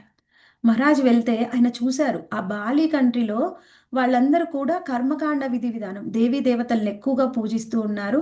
వాళ్ళ యొక్క ధనంలో ఎక్కువ భాగాన్ని దాదాపుగా 30-40% ఆ దేవీ దేవతల ఆరాధనకే ఖర్చు పెడుతున్నారనమాట. వాళ్ళు ఎంతో బాగా ప్రతి చిన్న అకేషన్ని కూడా బాగా సెలబ్రేట్ చేసుకుంటూ ఉన్నారు. అలా ఆ బాలి దేశస్థుడు ఒకతను మన మహారాజ్ దగ్గరికి వచ్చారంట. మన మహారాజ్ దగ్గరికి వచ్చినప్పుడు అప్పుడు ఆయన దగ్గర నుంచి విన్నారనమాట. ఏంటి, శ్రీకృష్ణ భగవానుడి గురించి భగవద్గీత గురించి ఆయన చెప్తూ ఉంటే విన్నారంతే. ఒక్కసారి వినగానే వెంటనే ఆయన ఆ ఆ మనసులో ఆ శరీరంలో తన్మయత్వం వచ్చి వెంటనే కళ్ళలోంచి నీళ్లు కారిపోతున్నాయంట ఆ బాలి దేశస్థుడికి. అప్పుడు ఆయనకు అనిపించింది ఏంటంటే, మన మనసులో కనుక తప్పులు పాపాలు చేసినా కృష్ణుడి యొక్క కృప దొరుకుతుంది కానీ అపరాధాలు ఉంటే కుదరగదు. వాళ్ళు ఏమీ చెయ్యని సింపుల్ పర్సన్స్ అన్నమాట. బాలి దేశస్తులందరూ కూడా చాలా సింపుల్ హార్ట్. ఎవరికైతే సరళమైన స్వభావం ఉంటుందో సరళమైన స్వభావం ఉన్న వాళ్ళ దగ్గరికి కృష్ణుడు చాలా త్వరగా వస్తాడు, వాళ్ళకి చాలా త్వరగా కనెక్ట్ అవుతాడు. ఆయనని వాళ్ళకి ఎందుకు అంత త్వరగా వచ్చింది, కృష్ణ నామం వినగానే ఆ భావం వచ్చింది. మనం కూడా ప్రతిరోజు క్లాసెస్ వింటున్నాము, నామాన్ని జపిస్తున్నాము, ఎందుకు ఆ భావం మనకు రావట్లేదు అంటే మనలో సరళమైన స్వభావం లేదు. సరళమైన స్వభావం ఎలా ఉంటుందంటే మనసు లోపల ఒకటి బయటికి ఒకటి, ఒక డివోటీని చూడగానే లోపల ఒక భావన బయటికి ఒక భావన, అలాంటి భావాలు లేవు. ఎంతో సరళమైన స్వభావం. ఆ చేపకి చతుర్భుజ నారాయణ రూపం వచ్చింది, ఆ శిష్యులకు రాలేదు. మనం కూడా గురు మహారాజ్ మధురై వెళ్ళినప్పుడు అందరం కూడా రెమినెన్స్ తీసుకున్నాం. మనకేమన్నా వచ్చిందా? ఏమీ రాలేదు. ఏదైనా కానీ మనకు దొరికిన దాని పట్ల, ఇప్పుడు మనకి స్వయంగా ప్రభుపాదుల వారు భగవద్గీత, భాగవతం అన్నీ ఇచ్చారు మనకి. కానీ వాటి విలువ మనకి తెలియడం లేదు. కానీ ఎవరికైతే విలువ తెలుసో దాన్ని వాళ్ళు విలువ తెలుసుకొని వాళ్ళు జీవిస్తూ ఉన్నారు. ఇది చాలా చాలా ఇంపార్టెంట్. అయితే ఇప్పుడు మనం ఏం చర్చించుకుంటున్నాం? ఆమ్, గోపాల భట్ట గోస్వామికి చైతన్య మహాప్రభు యొక్క ప్రసాదం దొరికింది. ఎప్పుడు ఆయన ప్రసాదం స్వీకరిస్తూ, ఆయనకి కాళ్ళు పడుతూ, చిన్న చిన్న సేవలు చేస్తూ, ఆయనకి ఏవైనా కొంచెం ఏదైనా అందియాలంటే ఆ చిన్న చిన్న సేవలన్నీ కూడా గోపాల భట్ట గోస్వామి చేస్తూ ఉన్నారు. ఎంతో సంతోషంగా కలిసి ఉన్నారు. అప్పుడు ఏం జరిగింది? ఇంకా సమయం అయిపోయింది. మహాప్రభు చెప్తున్నారు, ఇంకా నేను వెళ్ళొస్తాను. వాళ్ళు అందరికీ ఎంత దుఃఖం అంటే ఇంకా ఆ దుఃఖాన్ని వాళ్ళు భరించలేకపోతారనమాట. ఆ దుఃఖాన్ని భరించలేక ఇంకా వాళ్ళందరూ ఏడుస్తూ ఉంటారు. అదేంటండి మమ్మల్ని విడిచి వెళ్ళిపోతారా? అప్పుడు మహాప్రభు ఒక మాట అంటారనమాట. నేను నా కుటుంబంని మొత్తం, నా భార్యని, ఉన్న ఊరిని, మా తల్లిని అందరినీ వదిలేసి నేను ప్రచారం చేస్తూ ఉన్నాను సన్యాసాన్ని తీసుకొని. ఇక్కడ నేను ఎలా ఉండిపోతాను మీ ఇంటి దగ్గర చెప్పండి అని ఆయన అడుగుతారు. ఆ తర్వాత వాళ్ళు చాలా రిక్వెస్ట్ చేసి, సరే కనీసం మళ్ళీ వచ్చే ఏకాదశి వరకు ఉండమని రిక్వెస్ట్ చేస్తే అక్కడ ఉండిపోతారు. ఎవరెవరు వాళ్ళ ముగ్గురు అన్నదమ్ములు, గోపాల భట్ట గోస్వామి, ఇంకా అందరూ ప్రబోధానంద, మనకి ఇక్కడే ఉన్నారు వెంకట భట్ట, తిరుమల భట్ట, ప్రబోధానంద భట్ట. ఆయన తర్వాత ప్రబోధానంద సరస్వతి అవుతారు. ఆయనే గురువులాగా మన గోపాల భట్ట గోస్వామికి జ్ఞానాన్ని ఇస్తారనమాట. వాళ్ళందరి రిక్వెస్ట్ మేరకు ఏకాదశి వరకు ఉండి ఆ తర్వాత మళ్ళీ ఆయన ప్రయాణం అవుతారు. ప్రయాణం అయినప్పుడు మళ్ళీ రిక్వెస్ట్ చేస్తారు. ఆయన ఇంకా ఉండలేకపోతాడు. అప్పుడు గోపాల భట్ట గోస్వామి ఏం చేస్తారంటే, సరే మహాప్రభు నేను కూడా మీతో వచ్చేస్తాను. చాలా చిన్న పిల్లవాడే అయినా నేను కూడా మీతో వచ్చేస్తానని ఇంకా బ్యాగ్ సగటు తీసుకొని వస్తున్నాడు అనమాట. ఏముంటాయండి, వాళ్ళు 4 జతలు బట్టలు తీసుకొని వెళ్ళిపోతారు అంతే. అలా మనం వచ్చేస్తూ ఉంటే ఇంకా చైతన్య మహాప్రభు ఒప్పుకోరు. లేదు లేదు, నువ్వు ఇక్కడే ఉండు, నీ తల్లిదండ్రులకి సేవని అందించు. అవునండి, నేను సేవని అందించాలని ఉంది, కానీ నేను స్వయంగా మీరు కృష్ణుడని తెలిసిన తర్వాత నేను మిమ్మల్ని వదిలేసి నేను ఇక్కడ తల్లిదండ్రులతో ఎలా ఉండను అని ఆయన ఎంత రిక్వెస్ట్ చేసినా అంటారు. లేదు లేదు, వాళ్ళు ఉన్నంత వరకు వాళ్ళకి సేవల్ని అందించి వాళ్ళ తదనంతరం తిరిగి నువ్వు బృందావన్కి రా, అప్పుడు వచ్చి సేవ చేసుకుందువు కానీ అని ఆయన చెప్పేసి వెళ్ళిపోతారనమాట. ఇంకా ఆయన ఏం చేయలేకపోతారు. తల్లిదండ్రుల సేవ చేయమని చైతన్య మహాప్రభు ఆదేశం ఇచ్చారు, అందుకని అక్కడే ఉంటారు. కానీ వాళ్ళ తల్లిదండ్రులు కూడా అంటారనమాట, ఎందుకు ఇక్కడ, నువ్వేం అవసరం లేదు, నువ్వు వెళ్ళిపో, మహాప్రభు యొక్క సేవ చేసుకో అని. కానీ మహాప్రభు యొక్క ఇన్స్ట్రక్షన్ని ఫాలో అయ్యి అక్కడే ఉండి ఆ తల్లిదండ్రులు మళ్ళీ చెప్తారనమాట. వృద్ధ వయసుకి రాగానే ఇంకా వాళ్ళు ఎక్కువ కాలమే జీవించరు. ఆ తర్వాత గోపాల్ భట్ట గోస్వామికి చైతన్య మహాప్రభు దగ్గరికి వెళ్ళమని చెప్తారు. ఎప్పుడైతే ఇంకా వాళ్ళు భగవద్ధామానికి వెళ్ళిపోయారో వాళ్ళ తల్లిదండ్రులు ఇద్దరు శరీరాన్ని విడిచి, అప్పుడు ఆయన వెళ్ళిపోతారు. ఎక్కడికి? స్వయంగా అప్పుడు మహాప్రభు ఉన్నది ఎక్కడ? మహాప్రభు ఉన్నదేమో పూరిలో, కానీ ఆయన పూరికి వెళ్ళరు. కానీ ఆయన ఇన్స్ట్రక్షన్ ఇచ్చారనమాట, బృందావనికి వెళ్ళమని ముందే చెప్పారు. అందుకని ఆయన బృందావనికి వెళ్తారు. బృందావనికి వెళ్తే ఇక్కడ ఇంకొకటి చాలా ముఖ్యమైన విషయం. ఎప్పుడు ఆయనకి ఎంత మహాప్రభువుని చూడాలని ఉంది, దర్శనం చేసుకోవాలని ఉన్నా ఆయన ఏం చేశారంటే మహాప్రభువు దర్శనానికి వెళ్ళలేదు. ఆయన చిన్నప్పుడే చూశారు, ఆయనకి అటాచ్మెంట్ ఉంది, మనసులో చాలా తపన ఉంది మహాప్రభువుని దర్శించుకోవాలని, కానీ వెళ్ళలేదు. ఆయన ఏం చెప్పారు? రూప గోస్వామి, సనాతన గోస్వామి ఉంటారు బృందావనంలో, అక్కడికి వెళ్ళమని చెప్పారు. అందుకని ఆయన అక్కడికే వెళ్ళారు తప్ప నాకు ఇష్టం ఉంది అని మహాప్రభువుని దర్శనం చేసుకోవడానికి వెళ్ళలే. ఇంతకుముందు చెప్పుకున్నాం జీవ గోస్వామి కూడా అంతే. మహాప్రభు ఉన్నని తెలిసిన అక్కడికి వెళ్ళలేదు. నిత్యానంద ప్రభు చెప్పారు, నువ్వు బృందావనికి వెళ్ళు, రూప గోస్వామి, సనాతన గోస్వామికి అక్కడికి వెళ్ళి సేవలు అందించు అంటే ఆయన డైరెక్ట్గా కూడా వెళ్ళాడు. మధ్యలో ఆయనని జ్ఞానం పొందడానికి మళ్ళీ ఒక గురువు దగ్గరికి పంపిస్తారు. ఆ గురువు దగ్గర ఉండి ఎన్నో సంవత్సరాలు నేర్చుకొని ఆ తరువాత ఆయన బృందావనికి వెళ్తారనమాట. అప్పట్లోపు ఆయన ఎప్పుడైతే ఆయన శిక్ష అయిపోయేలోపు మహాప్రభు భగవద్ధామ వెళ్ళిపోతారు. అయినా సరే అయ్యో ఒక్కసారి జీవగోస్వామి ఆయన అసలు దర్శనం చేసుకోలేదు, చిన్నప్పుడు ఎప్పుడో ఒక్కసారి చూస్తారంతే, ఎలా ఉన్నారు దూరం నుంచి. ఇలా గోపాలభట్ట గోస్వామి దొరికినట్టు అసోసియేషన్ కూడా దొరకలేదు. అయినా ఇన్స్ట్రక్షన్ ఏం చెప్పారో ఆయనకు ఇచ్చినటువంటి ఆదేశాన్ని పాటించారు తప్ప మనకి ఇష్టమైంది కాదు చేసేది. సేవ అంటే అథారిటీ ఇన్స్ట్రక్షన్ ఇంపార్టెంట్, మనకిష్టమైనట్టు చేస్తే సేవ కాదు. ఒక్కొక్కసారి మనకు అనిపిస్తుంది అలా మనం చేయడం వల్ల మనకేం లాభం వస్తుంది అంటే, ఎవరు మీరు సేవ చేస్తున్నారో ఆ సేవ చేసినప్పుడు ఎవరికైతే ఆ సేవ అర్థం కూడా కాలేదు నా సేవ అని మనకు అనిపించవచ్చు. నువ్వు ఎవరి కోసం చెప్పావో, ఎవరి ఇన్స్ట్రక్షన్ పాటించావో, ఇప్పుడు మనం గురు మహారాజ్ ఇన్స్ట్రక్షన్ పాటించాం అనుకోండి, గురు మహారాజ్కి తెలియనే తెలియదు మనం పాటించామని, అయినప్పటికీ మనకి కృప వస్తుంది. మన లోపల ఉన్న పరమాత్మ అన్నీ చూస్తూనే ఉంటారు. ఆ పరమాత్మ మన గురించి మొత్తం ఇన్ఫర్మేషన్ గురువుకి కృష్ణుడికి ఇస్తారు. వాళ్ళు ఆటోమేటిక్గా మనకు కృప ఇస్తారు, అందులో ఏ సందేహము అవసరం లేదు. ఇప్పుడు ఏం చేశారు ఆయన, బృందావనికి వెళ్ళిపోయారు. బృందావనికి వెళ్ళిపోయిన తర్వాత మహాప్రభువుకి అనిపించింది అనమాట. ఏమనిపించింది, అయ్యో నేను గోపాలభట్ట గోస్వామికి చెప్పి వచ్చాను, ఇంకా ఆయన వచ్చారా లేదా అని సందేహపడుతున్నారు.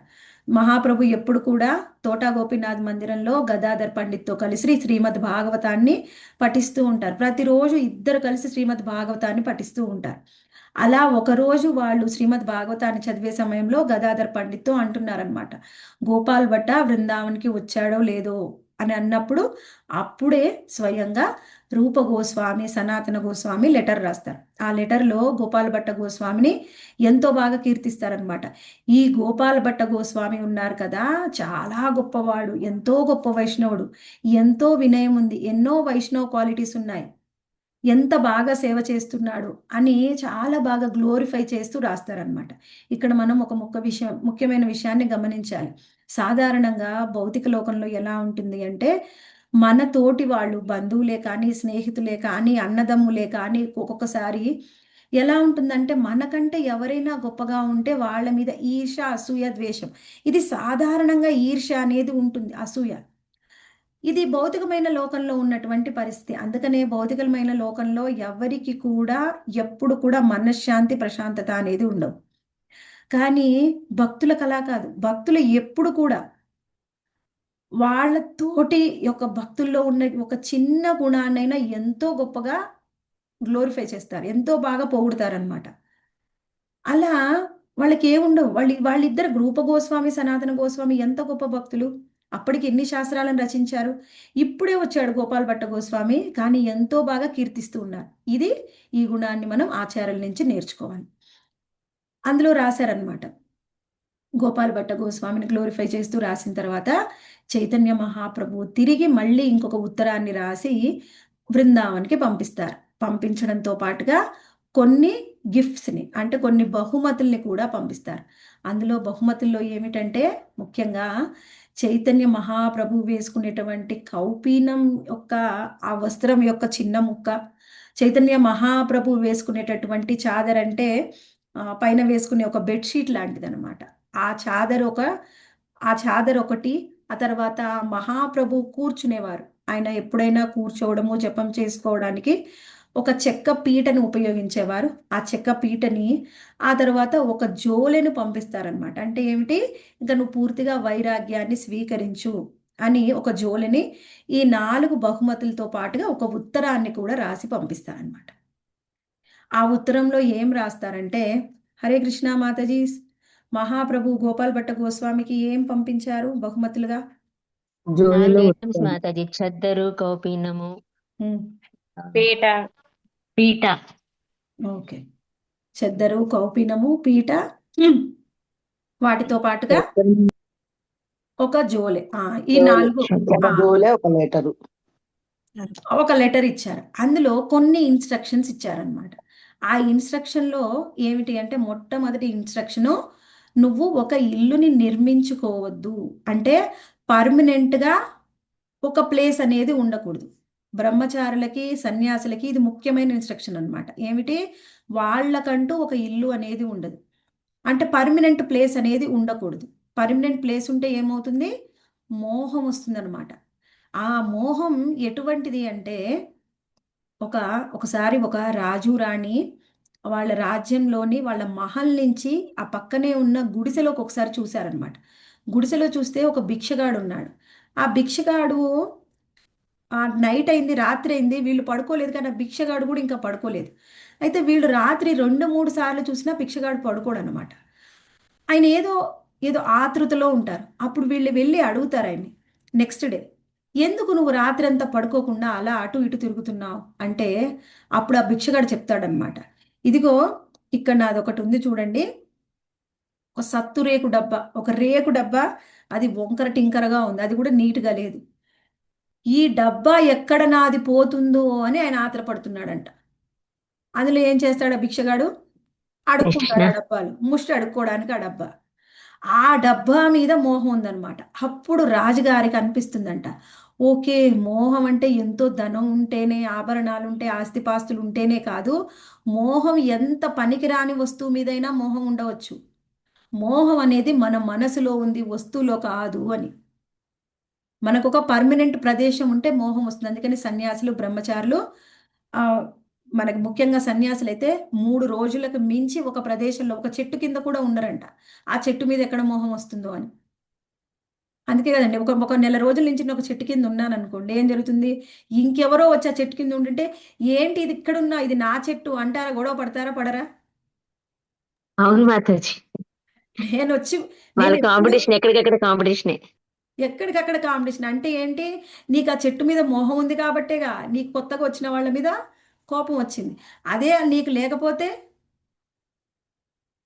మనం ఏ బాధ చెప్పుకుంటాం. లేదు. ఆ, వదిలేస్తావు, ఎవరు కోసుకున్నా ఏం కాదనుకుంటా. ఎవరు ఇప్పుడు నువ్వు సరే నీకు ఈ చెట్టు దొరికింది పెంచుకునే కదా, నువ్వు పడుకో, నేను ఇంకో చెట్టు ఉమ్, చూసుకుంటాను, ఉమ్. అంతే. అలా నువ్వు ఒక పర్మనెంట్ ప్లేస్ అనేది ఉండకూడదు. బ్రహ్మచారులకి, సన్యాసులకి ఆ రూల్ వర్తిస్తుంది. గృహస్థులు ఇల్లుని నిర్మించుకోవచ్చు, ఎంతవరకు ఎంతవరకు అవసరమో అంతవరకు. కానీ ఎలా ఉండాలి భావము?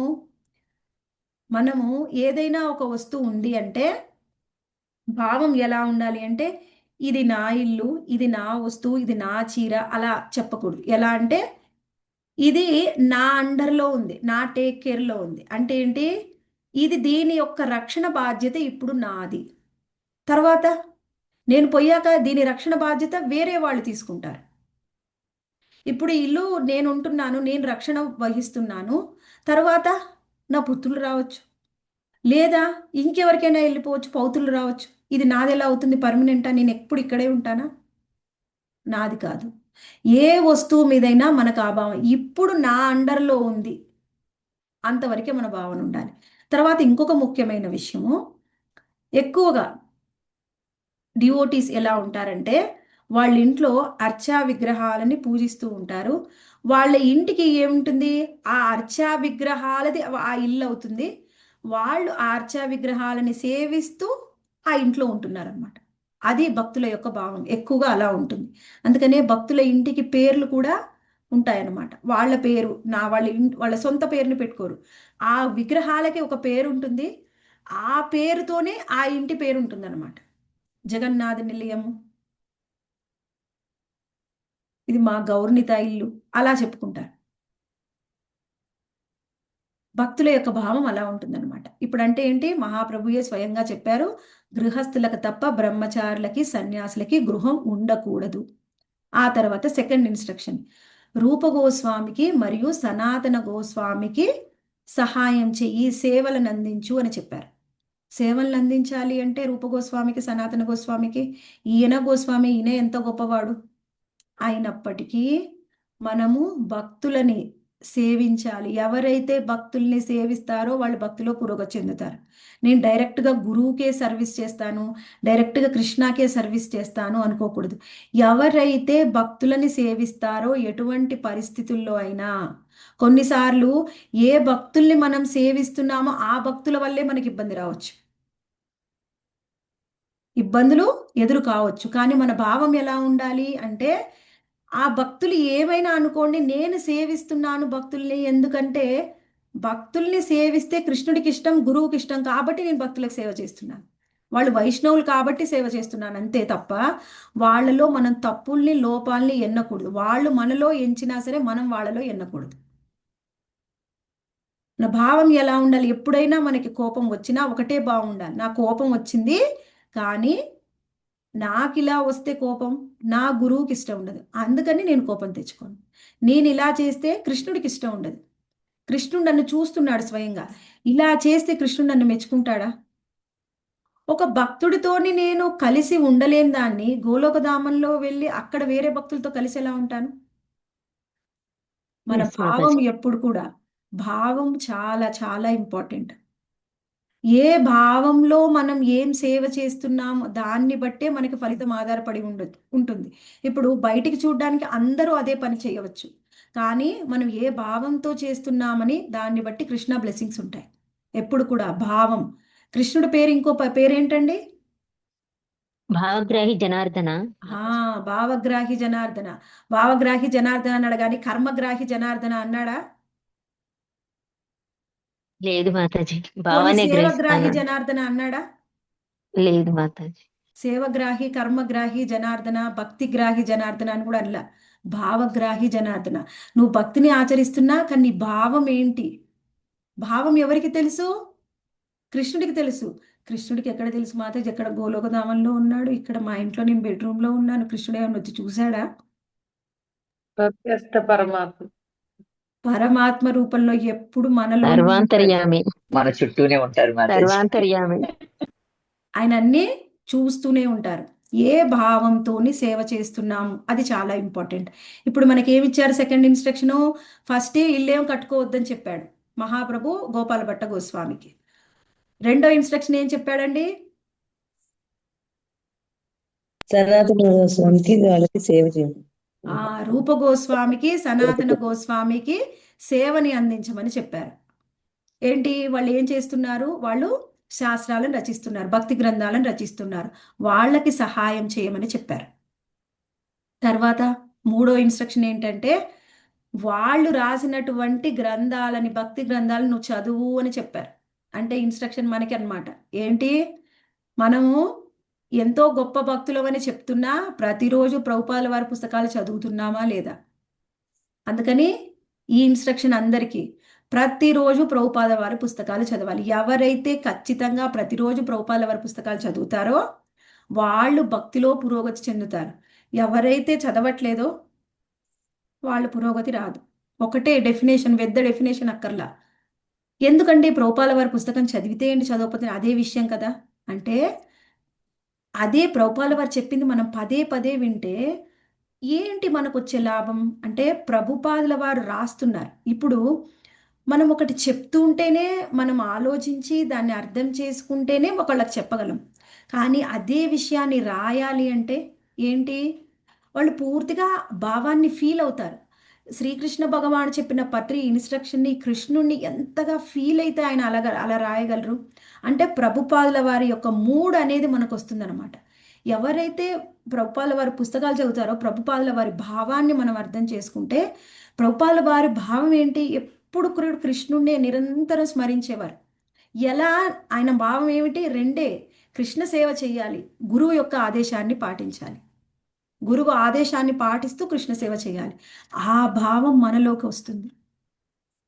ప్రభుపాదుల వారు ఎంత ఇంటెన్స్ భక్తి చేసేవారు. ఎలా అంటే ఇంకా మనకి వేరే ఆలోచన అనేది, ఎలాంటి భౌతికమైన పరిస్థితులైనా ఆరోగ్యపైన పరిస్థితులైన ఏవి కూడా ప్రభావం చూపించేవి ప్రభుపాదుల వారి మీద. ఆ భావం మనకు కూడా వస్తుంది. అందుకని ప్రభుపాదుల వారి బుక్స్ చాలా చాలా ఇంపార్టెంట్. ఇక్కడ ఏం చెప్పారు? రూప గోస్వామి, సనాతన గోస్వామి యొక్క పుస్తకాలని, గ్రంథాలని నువ్వు కూడా చదువు. తర్వాత కృష్ణ భక్తిని ప్రచారం ఏంటి మరి, చదవగానే అయిపోయిందా? వాళ్ళు రాసిన గ్రంథాలని నువ్వు కూడా ప్రచారం కూడా చెయ్యాలి. ఈ 4 ఇన్స్ట్రక్షన్స్ని కొన్ని బహుమతుల్ని ఇచ్చి గోపాల భట్ట గోస్వామికి పంపించారు. గోపాల భట్ట గోస్వామి అవి తీసుకొని చాలా ఆనందించారనమాట, ఎంతో ఆనందించారు. ఆ తర్వాత అలా సేవ చేస్తున్నారు. ముందు ఈయనకి ఏమి ఇన్స్ట్రక్షన్ ఇచ్చారు? రూప గోస్వామి, సనాతన గోస్వామి, ఇంకా మహాప్రభు ఇన్స్ట్రక్షన్స్ రాకముందే ఏంటి, ఆయన రాగానే రూప గోస్వామి చెప్పారు, నువ్వు వచ్చావు కదా గోవిందజీ ఆరాధన చేయి. ఎందుకంటే ఆయన రూప గోస్వామి యొక్క మందిరం ఏంటి, అభిధేయ తత్వాన్ని చెప్పినటువంటి గోవిందజీ. నేను చాలా బిజీగా ఉన్నాను కదా ఇన్ని రోజులు, కొన్ని రోజులు నేను అవి రాస్తాను, నువ్వు ఆరాధన చేయి. ఆయన ఆరాధన చేస్తున్నారు, ఏది కూడా మారు మాటలే. నాకు జ్ఞానం ఉంది, నేను కూడా రాస్తాను, నాకు మహాప్రభు చెప్పారు, అలా ఏం చెప్పలే. ఆయన చెప్పింది చేశారు. ఎప్పుడైతే మహాప్రభు లెటర్ వచ్చింది కదా, అప్పుడు ఆయనకి ఈ సేవను కూడా ఇచ్చారనమాట. అందులో సనాతన గోస్వామి రాసినటువంటి హరిభక్తి విలాస్కి చాలా సహాయం చేశారనమాట. హరిభక్తి విలాస్ చాలా ఇంపార్టెంట్ గ్రంథం. మన వైష్ణవులు అసలు ఏ విధంగా ఉండాలి అన్నీ కూడా చాలా డీటెయిల్డ్గా ఇచ్చారనమాట. హరిభక్తి విలాసు కేవలం నేను ఒక్కడిని కాదు రాసింది, గోపాల భట్ట గోస్వామి అని కూడా చెప్తారనమాట సనాతన గోస్వామి. ఆ తర్వాత మనకి బిల్వమంగళ ఠాకూర్ రచించినటువంటి కృష్ణ కరుణామృతం. బిల్వమంగళ ఠాకూర్ ఏం రచించారు? ఆయన గోవింద దామోదర మాధవేతి అని భజన రాస్తారు కదా, ఈ కృష్ణ కరుణామృతం అనమాట బిల్వమంగళ ఠాకూర్ రాసింది. దానికి ఏం రాశారంటే భాష్యాన్ని రాశారు. భాష్యం అంటే ఇప్పుడు ఎవరైనా ఆచార్యులు రాస్తే దానికి కామెంటరీ రాస్తారు. అంటే ఏంటి, దాన్ని చదివి నేను ఈ విధంగా అర్థం చేసుకున్నాను అని వాళ్ళ భావాలను కూడా మిళితం చేస్తూ రాస్తారు, దాన్ని కామెంటరీ అంటారు. అది ఎలా ఉంటుందంటే ముందు రాసినటువంటి ఆచార్యుడి కంటే ఇంకా డీటెయిల్డ్గా వీళ్ళు రాస్తారనమాట, అర్థమయ్యే విధంగా వాళ్ళ భావాలని జోడిస్తూ. అలా ఆయన కృష్ణ కరుణామృతానికి కామెంటరీ రాశారు. ఆ తరువాత జీవ గోస్వామి రాసినటువంటి షట్ సందర్భాలకి ఇంట్రడక్షన్ రాశారనమాట. జీవ గోస్వామి రాసినటువంటి షట్ సందర్భాలకి ఇంట్రడక్షన్ రాశారు. ఆ తరువాత ఇంకొక ముఖ్యమైన పుస్తకాన్ని రచించారు గోపాల భట్ట గోస్వామి. ఏమిటిదంటే అది సత్క్రియ సార దీపిక అని. అది ఏమిటంటే అందులో ఒక భక్తులు ఎలా ఉండాలి, భక్తులకి ఎప్పుడైతే ఒక భక్తుడు వివాహం చేసుకున్నప్పటి నుంచి ఆ భక్తుడు మళ్ళీ ఎవరైనా భక్తులు భగవద్ధామానికి వెళ్ళే వరకు కూడా ప్రతి ఒక్క విషయంలో కూడా కొన్ని ఆచారాలను పాటించాలి. వాటిని ఏమంటారంటే సంస్కారాలు అంటారు. ఏమంటారండి? సంసార సంస్కారాలు అంటే ఏమిటి? సంస్కారం గర్భాధాన సంస్కారము అంటే గర్భాధానం అంటే గర్భం ధరించక ముందు సంస్కారం, ముందు వివాహ సంస్కారం, వివాహంలో ఎటువంటి విధానాలు పాటించాలి, ఆ తర్వాత వివాహం చేసుకున్న స్త్రీ పురుషులు వాళ్ళు గర్భాధాన సంస్కారం ఎలా జరగాలి, గర్భాధాన సంస్కారం జరిగిన తర్వాత శ్రీమంత సంస్కారం ఎలా ఉండాలి, ఆ తర్వాత పిల్లవాడు పుడితే బారసాల సంస్కారం, అలా ప్రతి ఒక్కదాన్ని కూడా సంస్కారం అని చెప్తారు. అది చాలా చాలా ఇంపార్టెంట్. ఇప్పుడు మనం వరకు కొంత మనకు తెలిసినంత వరకు మనం ఆచరిస్తున్నాం, తర్వాత మనం ముందు జనరేషన్ వాళ్ళు ఆచరించకపోవచ్చు ఇవన్నీ. కానీ ఖచ్చితంగా వైష్ణవులు ఇప్పుడు మనం ఆచరించే ఎలా ఉంటాయి, అన్ని కర్మకాండ విధి విధానాలు మనం ఆచరిస్తూ ఉన్నాం. కానీ భక్తులు ఎటువంటి విధి విధానాలను ఆచరించాలి, మనకు చాలా మందికి డౌట్. ఎవరైనా మా ఇంట్లో మరణిస్తే ఎలా, మాకు బంధువులు స్నేహితులు వాళ్ళు ఉంటే అప్పుడు మేము ఏం చెయ్యాలి, మా ఇంట్లో పెద్దవాళ్ళు కనుక వాళ్ళు శరీరాన్ని విడిచిపెడితే ఏం చేయాలి, మనందరికీ సందేహాలు కదా. ఇవన్నిటికీ కూడా ఆన్సరు ఈ సత్క్రియ సార దీపికలో గోపాల భట్ట గోస్వామి రాసినట్టు పుస్తకంలో చాలా చాలా డీటెయిల్డ్గా ఉందన్నమాట. ప్రతి ఒక్క వైష్ణవ భక్తుడు, సీనియర్ మహారాజులు వాళ్ళందరూ కూడా ఈ పుస్తకాన్ని ఫాలో అయ్యే వైష్ణవులందరూ కూడా అన్ని పనులు చేస్తారు. ఒక ఇల్లు గృహప్రవేశం చేస్తే ఎలా, శంకుస్థాపన చేస్తే ఎలా, ప్రతిదీ కూడా చాలా డీటెయిల్డ్గా వివరించారు గోపాల భట్ట గోస్వామి. దాంతో పాటుగా ఇది గృహస్థుల కోసం, తర్వాత బ్రహ్మచారుల కోసం కూడా ఇంకొక పుస్తకాన్ని రచించారు. బ్రహ్మచారులు ఎలా ఉండాలి, ఈయన స్వయంగా ఈయన కూడా బ్రహ్మచారి, సన్యాసి తర్వాత తీసుకున్నారనుకోండి. ఈయన కూడా స్వయంగా బ్రహ్మచారి, అంటే ఆ జన్మ బ్రహ్మచారి. వాళ్ళు ఎలా ఉండాలి, వాళ్ళు ఎవరితో ఎలా మెలగాలి, వాళ్ళు ఎలాంటి ఆహారం తీసుకోవాలి, ఎలా పడుకోవాలి, ఎన్నింటికి లేవాలి, ఎవరితో మాట్లాడాలి, ఎవరితో మాట్లాడవద్దు, ఎంతసేపు ఎవరితో కలవచ్చు, ఎక్కడికి వెళ్ళాలి, ఎక్కడికి వెళ్ళవద్దు, అన్నీ కూడా వాళ్ళ సాధన ఎలా ఉండాలి 100% డీటెయిల్డ్గా మనకి ఈ బ్రహ్మచారులకు కూడా ఒక పుస్తకాన్ని రచించారు. ఈ విధంగా ఆయన ఎన్నో సేవల్ని చేశారనమాట. గోపాల భట్ట గోస్వామి, రూప గోస్వామి మరియు సనాతన గోస్వామితో కలిసి ఉన్నారు. ఆ పుస్తకానికి పేరేంటి మాతాజీ? ఈ బ్రహ్మచారుల పుస్తకం పేరు తెలియదు మాతాజీ నాకు, కానీ రాశారని మాత్రం తెలుసు అంతే.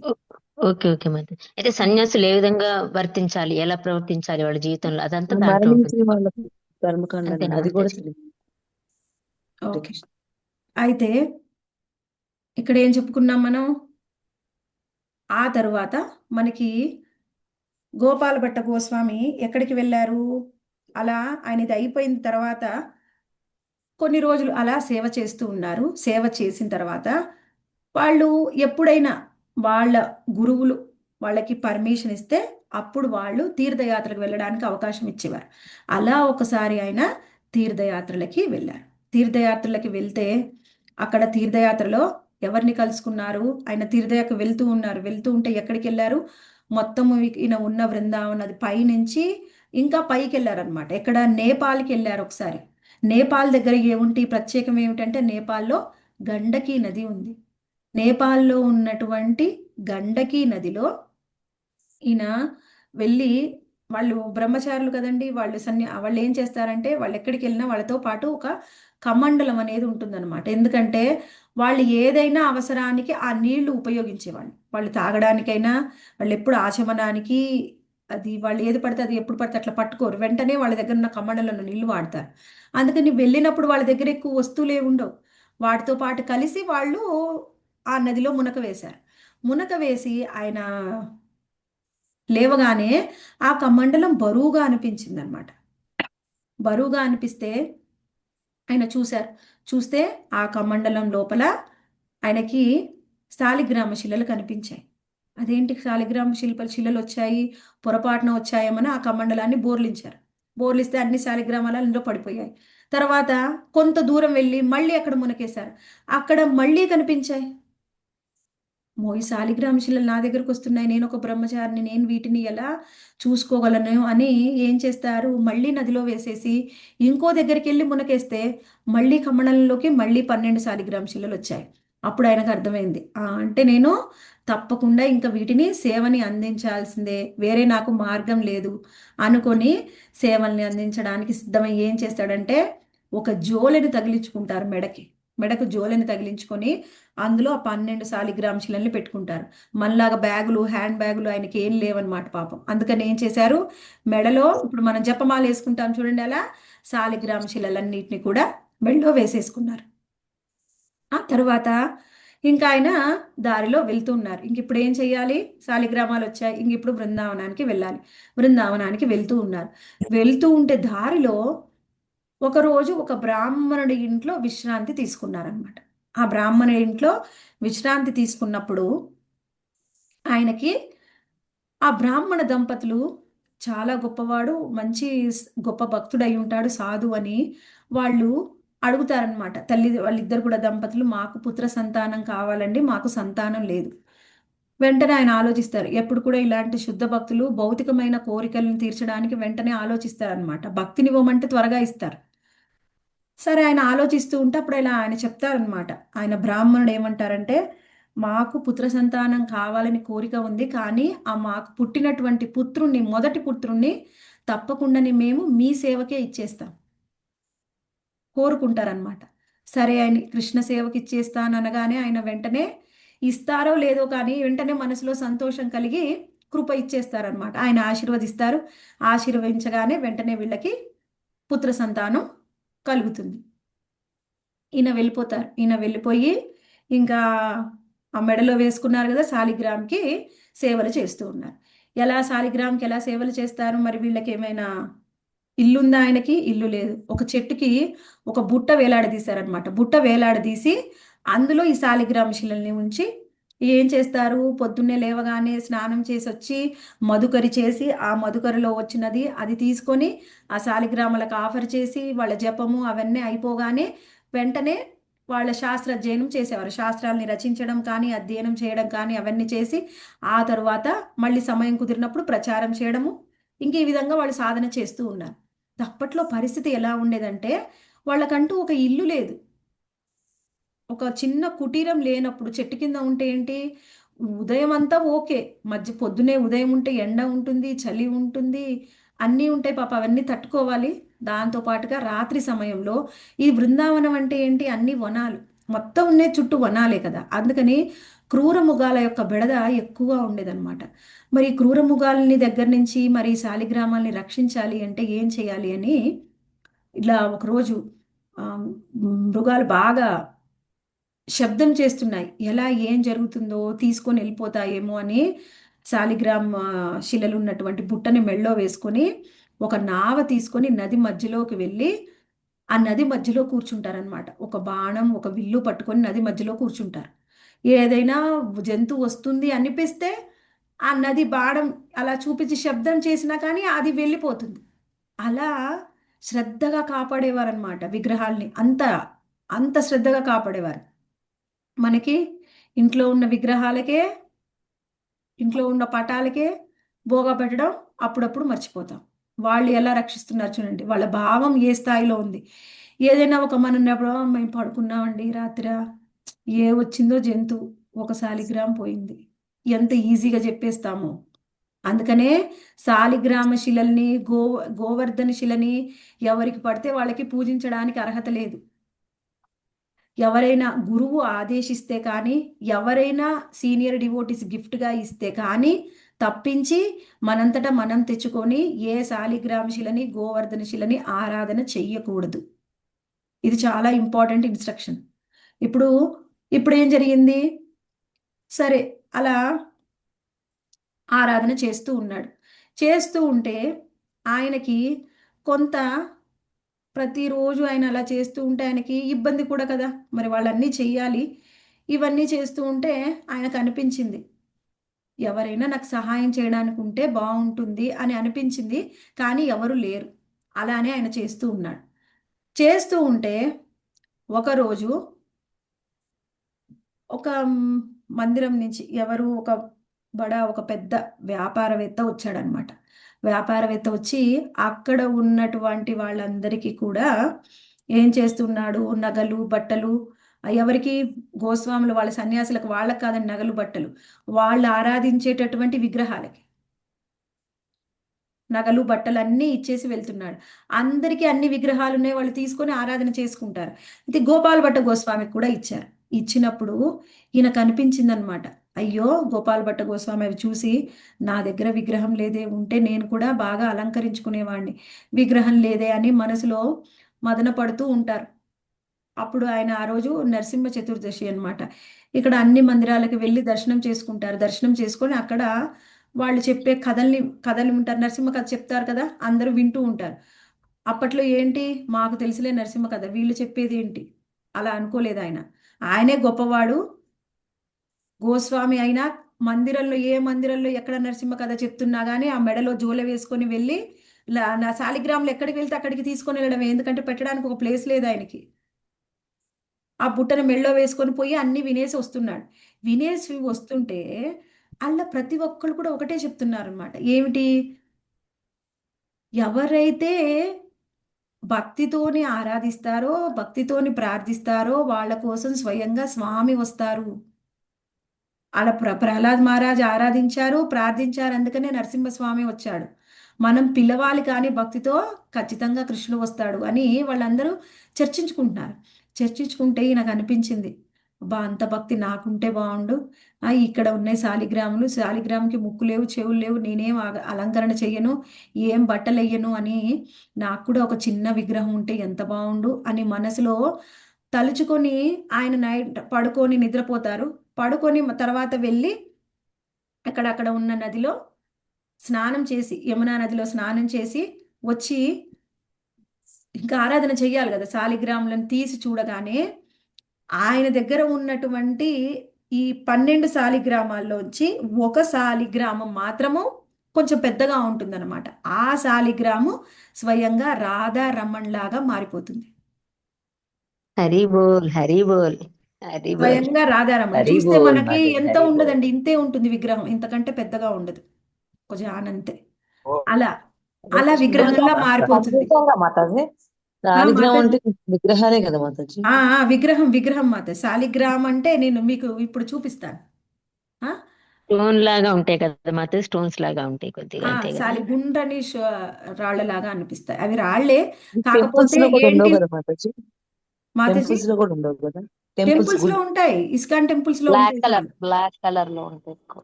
ఇది ఏంటి అనంతగిరిలో కూడా మనకు ఉంది మాతాజీ. అనంతగిరిలో అనంత పద్మనాభ స్వామి కూడా ఒక శాలిగ్రామం కింద వచ్చారట మాతాజీ. శాలిగ్రామాన్ని స్వామి కింద అలంకరణ చేస్తారు. అవును మాతాజీ. అనంతగిరి ఇక్కడ మనం మొన్న ముఖ్యమైన వెళ్ళాను. విషయం ఏంటి, శాలిగ్రాము అంటే ఏంటి, ఎప్పుడైతే మనం ఇంతకుముందు చెప్పుకున్నాం, మళ్ళీ మళ్ళీ మనకు భక్తి వృక్షాలు వస్తుంది, అప్పుడు డీటెయిల్గా చెప్పుకుందాము.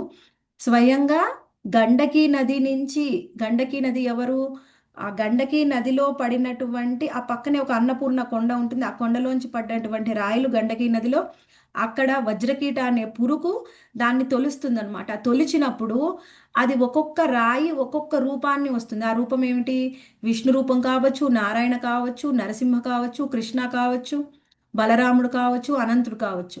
ఆ రూపాన్ని బట్టి ఆ శాలిగ్రామం ఆయనగా భావించి స్వయంగా ఆరాధన చేస్తూ ఉంటాం. అలా ఈయనకిప్పుడు ఆ శాలిగ్రామంలోంచి స్వయంగా కృష్ణ రూపం వచ్చేసింది. కృష్ణ రూపం వచ్చిన తర్వాత అందరికీ తెలిసిపోయింది, బృందావనంలో పెద్ద ఉత్సవం చేశారు, అందరినీ పిలిచారు, రాధారమణ్కి ఆరాధన చేస్తున్నారు. అందరు కూడా రాధారమణ వచ్చేసారు, రాధారమణ వచ్చేసారని స్వయంగా శాలిగ్రామంలో కృష్ణుడు వచ్చాడని అందరూ చూసి దర్శనం చేసుకొని బృందావనంలో ఒక పండగలాగా అందరు చేసుకున్నారనమాట. అలా రాధారమణ్ యొక్క ఆరాధన చేసుకుంటూ ఉన్నారు గోపాల భట్ట గోస్వామి. అయితే ఆయన దగ్గరికి ఒక శిష్యుడు వస్తాడనమాట. ఆ శిష్యుడు పేరేం పేరంటే శ్రీవాస్ ఆచార్య. ఎవరండి ఆ శిష్యుడు? నారదుడు పంచతత్వాలు. నారదుడా శ్రీవాసారు అంటే? శ్రీవాస్ అవును. ఆచార్య అంటే ఆయన కాదు మాతాజీ. ఈయన వేరు. ఈ శ్రీవాస్ ఈయన ఆచార్య ఎవరంటే మనం ఇంతకు ముందు కూడా చెప్పుకున్నాం. ఈ శ్రీవాస్ ఆచార్య జీవ గోస్వామి దగ్గర ట్రైన్ అవుతారు. ముందు మనం ఆయన గురించి డిస్కస్ చేద్దాం. శ్రీవాస్ ఆచార్య స్వయంగా చైతన్య మహాప్రభు చెప్తారనమాట శ్రీవాసాచార్య గురించి. చైతన్య మహాప్రభు ఏం చెప్తారంటే, గోస్వాములందరూ కూడా నేను ఇచ్చినటువంటి అన్ని ఇన్స్ట్రక్షన్ కూడా పాటిస్తూ అన్ని భక్తి గ్రంథాలని రచిస్తూ లుప్తమైన మందిరాలని విగ్రహాలని తీసి వెలికి తీసి వాటిని ఆరాధన చేస్తూ ఉన్నారు కదా. ఈ శ్రీవాసాచార్య నేవి గోస్వాములు రచించినటువంటి ఆ పుస్తకాలని ప్రచారం చేస్తారు అని చెప్పారు. ఆ శ్రీవాసాచార్య ఎప్పుడైతే చైతన్య మహాప్రభుని కలుసుకుందామని పూరికి వెళ్తారనమాట. పూరికి వెళ్ళిన తర్వాత మహాప్రభు యొక్క దర్శనం పొందాలి, ఆయన యొక్క సాంగత్యాన్ని పొందాలి, ఆయన దగ్గర నుంచి ఇన్స్ట్రక్షన్ సూచనలు తీసుకోవాలని స్వయంగా ఆయన వెళ్ళినప్పుడు ఆయనకు అప్పుడు తెలుస్తుంది ఏంటి, చైతన్య మహాప్రభు భగవద్ధామానికి వెళ్ళిపోయారు, తోటా గోపీనాథ్లో కలిసిపోయారని. ఆయన చాలా దుఃఖిస్తారనమాట. మహాప్రభువుని కలుసుకోవడానికి ఎంతో ఆరాటపడి వస్తే అక్కడ ఆయన దర్శనం అవ్వదు. అప్పుడు ఆయన దుఃఖిస్తూ ఉంటే చైతన్య మహాప్రభు కల్లో కనిపించి చెప్తారు, నువ్వెళ్ళి గదాధర్ పండిత్ దగ్గర శిక్షణ తీసుకో, గదాధర్ పండిత్ నీకు చెప్తారు, శిక్షణ ఇస్తారు. గదాధర్ పండిత్ దగ్గరికి వెళ్తారు. ఎందుకంటే ఆల్రెడీ మహాప్రభు చెప్పారు శ్రీవాచార్య వస్తారని, ఆయనే కృష్ణ భక్తిని ప్రచారం చేస్తారని. వెళ్తే గదాధర్ పండిత్ చెప్తారనమాట, నీకు శిక్షణ ఇవ్వడానికి నాకేం ఇబ్బంది లేదు, కానీ ఒక ఇబ్బంది ఉంది. ఏంటి, శ్రీమద్ భాగవతాన్ని నేను మహాప్రభు ప్రతిరోజు కలిసి చదివేవారు. ఆ గదాధర్ పండిత్ మరియు చైతన్య మహాప్రభు కలిసి ఎప్పుడు కూడా రోధిస్తూ చదివేవారు అనమాట. వాళ్ళు రోధించి ఆ కన్నీటికి మొత్తం ఆ తాళపత్రాల్లో ఉన్నటువంటి అక్షరాలన్నీ కూడా చెదిరిపోయాయి. అందుకని భాగవతం సరైన ప్రతి లేదు వాళ్ళ దగ్గర చదవడానికి. అందుకని నువ్వు ఒక భాగవత ప్రతిని తీసుకొని వస్తే అప్పుడు నేను నీకు చెప్తాను అంటాడనమాట గదాధర్ పండిత్. సరే అయితే ఏం చేయాలి, దానికోసం బెంగాల్లో ఉందని, ఈయన బెంగాల్లో ఉంటారు కదా, మళ్ళీ దానికోసం ఆయన వెళ్తారనమాట. ఎక్కడ దొరుకుతుంది అని తెలుసుకొని ఆయన అప్పుడు పూరిలో ఉంటారు కదా, మళ్ళీ బెంగాల్కి వెళ్తారు, బెంగాల్లో ఉందని. అక్కడికి వెళ్ళి ఆ ప్రతి ఎవరి దగ్గర ఉంటుందో, ఒక్కొక్కసారి ప్రతి ఉంటే ఉండొచ్చు, లేకపోతే ఏం చేయాలి, ఎవరైనా చెబితేనో లేకపోతే ఎవరి దగ్గరైనా ఉంటేనో వాళ్ళు ప్రతి ఉందా, ఓ నా దగ్గర బాగా అవుతుంది నువ్వు తీసుకెళ్ళిపో అని ఇచ్చారు. ఇప్పుడు మనకెలా, ఒక నిమిషంలో ఫోన్లో ఆర్డర్ చేయొచ్చు, ఎవరికైనా బుక్స్ పంపించే వాళ్ళకి ఒక ఫోన్ చేస్తే మనకి డబ్బులు కడితే చాలు, డంజో బుక్ చేయడం అంతే సమయం. మన ఇంట్లో భాగవతం సెట్ ఉంటుంది, లేకపోతే టెంపుల్కి వెళ్ళొచ్చు, డబ్బు కట్టొచ్చు, తీసుకోవచ్చు. అందుకే మనకి భాగవతం అంటే విలువ లేదు. అప్పుడు ఏంటి, తీసుకొని వెళ్ళడం అంటే నా దగ్గర ఉందండి రెడీగా తీసుకొని వెళ్ళన్నారు. తీసుకో అమ్మా అంటే ఏంటి, మొత్తం బాగవుతుంది చూసి రాసుకో. లేకపోతే ఎవరన్నా ఆల్రెడీ చదివిన వాళ్ళు ఏంటి, మళ్ళా కాదు, వాళ్ళందరికీ బ్రెయిన్లో ఉండిపోతుంది. ఒకసారి చెప్తే బ్రెయిన్లో ప్రింట్ అవుతుంది అనమాట. అదంతా ఎవరైనా చెప్తుంటే రాసుకోవాలి. అలా ఆయన కష్టపడి ఆ ప్రతి వెతుక్కొని ఆ తర్వాత వచ్చేటప్పుడు బెంగాల్లో ఉన్నటువంటి అందరు డివోటీస్ని కలుస్తూ, చాలా సీనియర్ డివోటీస్ ఉన్నారనుకోండి అప్పట్లో, ఇంకా ఎవరెవరు ఉంటారో వాళ్ళందరినీ కలుస్తూ దారిలో ఆయన చిన్నగా పూరికి వచ్చేలోపు గదాధర్ పండిత్ కూడా భగవద్ధామానికి వెళ్ళిపోతారు. అప్పుడు ఆయనకి చాలా బాధ అనిపిస్తుంది అనమాట. నేను ఇంత కష్టపడి భాగవతం తీసుకొస్తే గదాధర్ పండిత్ లేరు. అప్పుడు గదాధర్ పండిత్ కలలో కనిపించి చెప్తారనమాట, నువ్వు బృందావనికి వెళ్ళు, రూప గోస్వామిని సనాతన గోస్వామిని కలుసుకుంటే ఆల్రెడీ పూరి వచ్చారు కదా, మళ్ళీ ఇక్కడ ఉన్న డివోటీస్ ఒక్కొక్కళ్ళని కలుస్తూ ఆయన నడుచుకుంటూ బృందావనికి వెళ్ళారు. వెళ్ళేలోపు అప్పుడు తెలిసింది సనాతన గోస్వామి భగవద్ధామానికి వెళ్ళిపోయారు. ఆయన వెళ్ళిపోయిన 3 రోజులకే రూప గోస్వామి కూడా ఆయన యొక్క విరహంలో ఈయన కూడా ఈ భగవద్ధామానికి వెళ్ళిపోయారు. రూప గోస్వామి సనాతన గోస్వామి ఇద్దరూ లేరు. ఇంకా విపరీతంగా ఏడవడం స్టార్ట్ చేశాడనమాట. ఎవరు లేరే, నాకు ఎవరు భాగవతం చెప్తారు, నాకు ఎవరు శిక్షణ ఇస్తారు అని బాధపడుతుంటే అప్పుడు వాళ్ళు రూప గోస్వామి సనాతన గోస్వామి చెప్తారు, గోపాల భట్ట గోస్వామి నీకు దీక్షనిస్తారు, వెళ్ళి ఆయన దగ్గర దీక్ష తీసుకో, శిక్షణ తీసుకో, ఇంకా నువ్వు తర్వాత జీవ గోస్వామి దగ్గర కూడా శిక్షణ తీసుకో అని చెప్తారు. అప్పుడు శ్రీవాసాచార్య గోపాల భట్ట గోస్వామి యొక్క శిక్షరికంలో భాగవతాన్ని నేర్చుకొని ఆయన రాసినటువంటి ఇంకేమిటి రూప గోస్వామి సనాతన గోస్వామి రాసిన పుస్తకాలన్నిటి కూడా బాగా శిక్షణ ఇచ్చి ఈ ముగ్గురికి శిక్షణ ఇస్తారనమాట. ఎవరెవరికి అంటే ఆయన తర్వాత మళ్ళీ జీవ గోస్వామి దగ్గర కూడా వెళ్ళి శిక్షణ తీసుకుంటారు. వాళ్ళు మనం ఇంతకు ముందు కూడా చాలాసార్లు చెప్పుకున్నాం. ఎవరికైనా గుర్తుందా, ముగ్గురికి శిక్షణ ఇస్తారు జీవ గోస్వామి, వాళ్ళని వెస్ట్ బెంగాల్కి పంపిస్తారు, నిన్న కూడా చెప్పుకున్నాం. ఎస్ మాతాజీ, చెప్పారు మాతాజీ. వాళ్ళెవరంటే శ్రీవాచాచార్య, నరోత్తమ దాస్ ఠాకూర్, నరోత్తమ దాస్ ఠాగూర్, ఇంకా ఎస్ మాతాజీ. శ్యామానంద పండిత్. శ్యామానంద పండిత్. వీళ్ళ ముగ్గురు శిక్షణ తీసుకుంటారు. అప్పుడు జాహ్నవ మాత అడుగుతుంది, మీకు అక్కడ ఉన్నారు, ఇక్కడ మాకు ప్రచారం చేయడానికి ఎవరూ లేరంటే వీళ్ళ ముగ్గురికి ట్రైనింగ్ ఇచ్చి ఆ పుస్తకాలను ఇచ్చి బెంగాల్కి పంపిస్తారనమాట. అప్పుడు వాళ్ళు ప్రచారం చేస్తారు. అలా శ్రీవాసాచార్య గోపాల భట్ట గోస్వామి యొక్క శిష్యుడవుతారు. ఆ తర్వాత ఆయన అలా సేవలు చేస్తూ ఉన్నారు. గోపాల భట్ట గోస్వామి సేవలు చేస్తూ ఉన్నప్పుడు అప్పుడు వస్తారనమాట ఎవరు, ఒక బాలుడు. సనాతన గోస్వామి ఆయన గోపాల భట్ట గోస్వామి ఎక్కడికి వెళ్తే అక్కడికి వస్తున్నాడు. ఎవరైనా ఈ బాలుడు, నేను ఎక్కడికి వెళ్తే అక్కడికి వస్తున్నాడు అని తర్వాత ఆయన అడిగితే ఆయన చెప్తారు, నేనండి, మీరు ఒక బ్రాహ్మణుడికి మీరు ఆశీర్వాదం ఇస్తే పుత్రుడు జన్మించారు కదా, ఆ బాలుడిని నేనే. ఆయనకు 10-12 సంవత్సరాలు కాగానే పంపిస్తానని చెప్పారు కదా, వాళ్ళ నాన్నగారు పంపించారనమాట. ఆ తర్వాత ఆయనకు శిక్షణ ఇస్తారు. ఆయన మంచిగా ఆరాధన చేస్తూ ఉంటే రాధారమణ్కి అప్పుడు ఈయన సేవల్ని ఈయన చేశారనమాట. ఆయనే తర్వాత కాలంలో గోపీనాథ్ గోస్వామి అవుతాడు. ఆ శిష్యుడి పేరు గోపీనాథ్ గోస్వామి. ఇప్పుడు చాలా సులువుగా అంత ఆయన ఆరాధన చేస్తూ ఉన్నారు. ఈయన మంచిగా శాస్త్ర రచన చేసుకుంటూ ఉంటే గోపాల్ భట్ట గోస్వామికి అనిపిస్తుంది అనమాట, ఇంతవరకు బాగానే జరుగుతుంది, కానీ ఇంకా నేను వృద్ధుణ్ణి అయిపోతున్నాను. నా తర్వాత సమయంలో ఈ గోపీనాథ్ వివాహం చేసుకుంటే తర్వాత కుటుంబం వస్తుంది, మళ్ళీ వాళ్ళ సంతానం ఉంటారు, వాళ్ళందరూ కలిసి రాధారమణ్ణి ఆరాధన చేసుకోవచ్చు అని గోపీనాథ్కి వెళ్ళి చెప్తారనమాట, నువ్వు వివాహం చేసుకో అని. అప్పుడు ఆయన అంటారు, బాగా అప్పటికే ఆయనకు కూడా కొంత వయసు వస్తుంది, ఇంకా బాగా ట్రైనింగ్ ఇచ్చారు అప్పటికే. అప్పుడు ఆయన అంటారు, గురువుగారు, నేను ఒకటి విన్నానండి, శ్రీమద్ భాగవతంలో ఎప్పుడైనా గురువుగారు ఇలా అడిగినప్పుడు దేనికి కూడా మనము ఎదురు చెప్పకూడదు, కానీ వివాహం చేసుకోమని చెప్పినప్పుడు శిష్యుడికి ఇష్టం లేకపోతే నాకు ఇష్టం లేదు అని చెప్పవచ్చు, అలా నేను చదివానండి శ్రీమద్ భాగవతంలో అని చెప్తారనమాట. అలా చెప్పినప్పుడు సరే ఆయనకు అర్థమైంది ఏంటి అంటే, సరే ఇంకా ఈయనకి ఇష్టం లేదు, వివాహం చేసుకోవడం ఇష్టం లేదు, మరి ఏం చెయ్యాలి అని ఆయనకి సందేహం వస్తుంది. అప్పుడు అడుగుతారనమాట, ఏం చెయ్యాలంటే ఆయన ఒక సలహా ఇస్తారు. లేదండి, మా నాన్నగారికి నేను ఒక్కడనే పుత్రుని కాదు, ఇంకా నాకు 2 తమ్ముళ్ళు ఉన్నారు. నేను వాళ్ళని కూడా పిలిపిస్తాను. వాళ్ళిద్దరికి కూడా మీరు బాగా ట్రైనింగ్ ఇవ్వండి నాకు ఇచ్చినట్టు.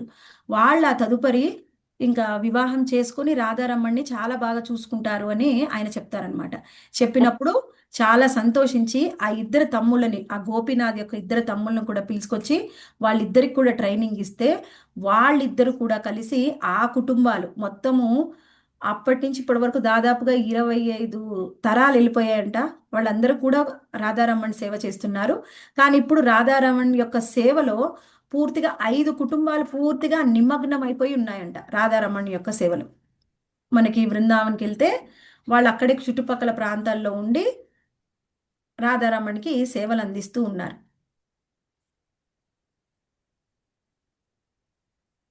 ఇప్పుడు మనం చూస్తే బృందావన్లో ఈ మొత్తం గోస్వామి మందిరాలన్నీ ఒకే దగ్గర ఉంటాయన్నమాట. అక్కడికి దగ్గరలోనే ఆ కుటుంబాలు నివసిస్తూ రాధారమణ్కి సేవలు చేస్తూ ఉన్నారు. ఇక్కడ చూద్దాం రాధారమణ్ యొక్క మందిరం ఎలా ఉంటుందంటే, ఇది చాలా పెద్ద మందిరం ఏం కాదండి.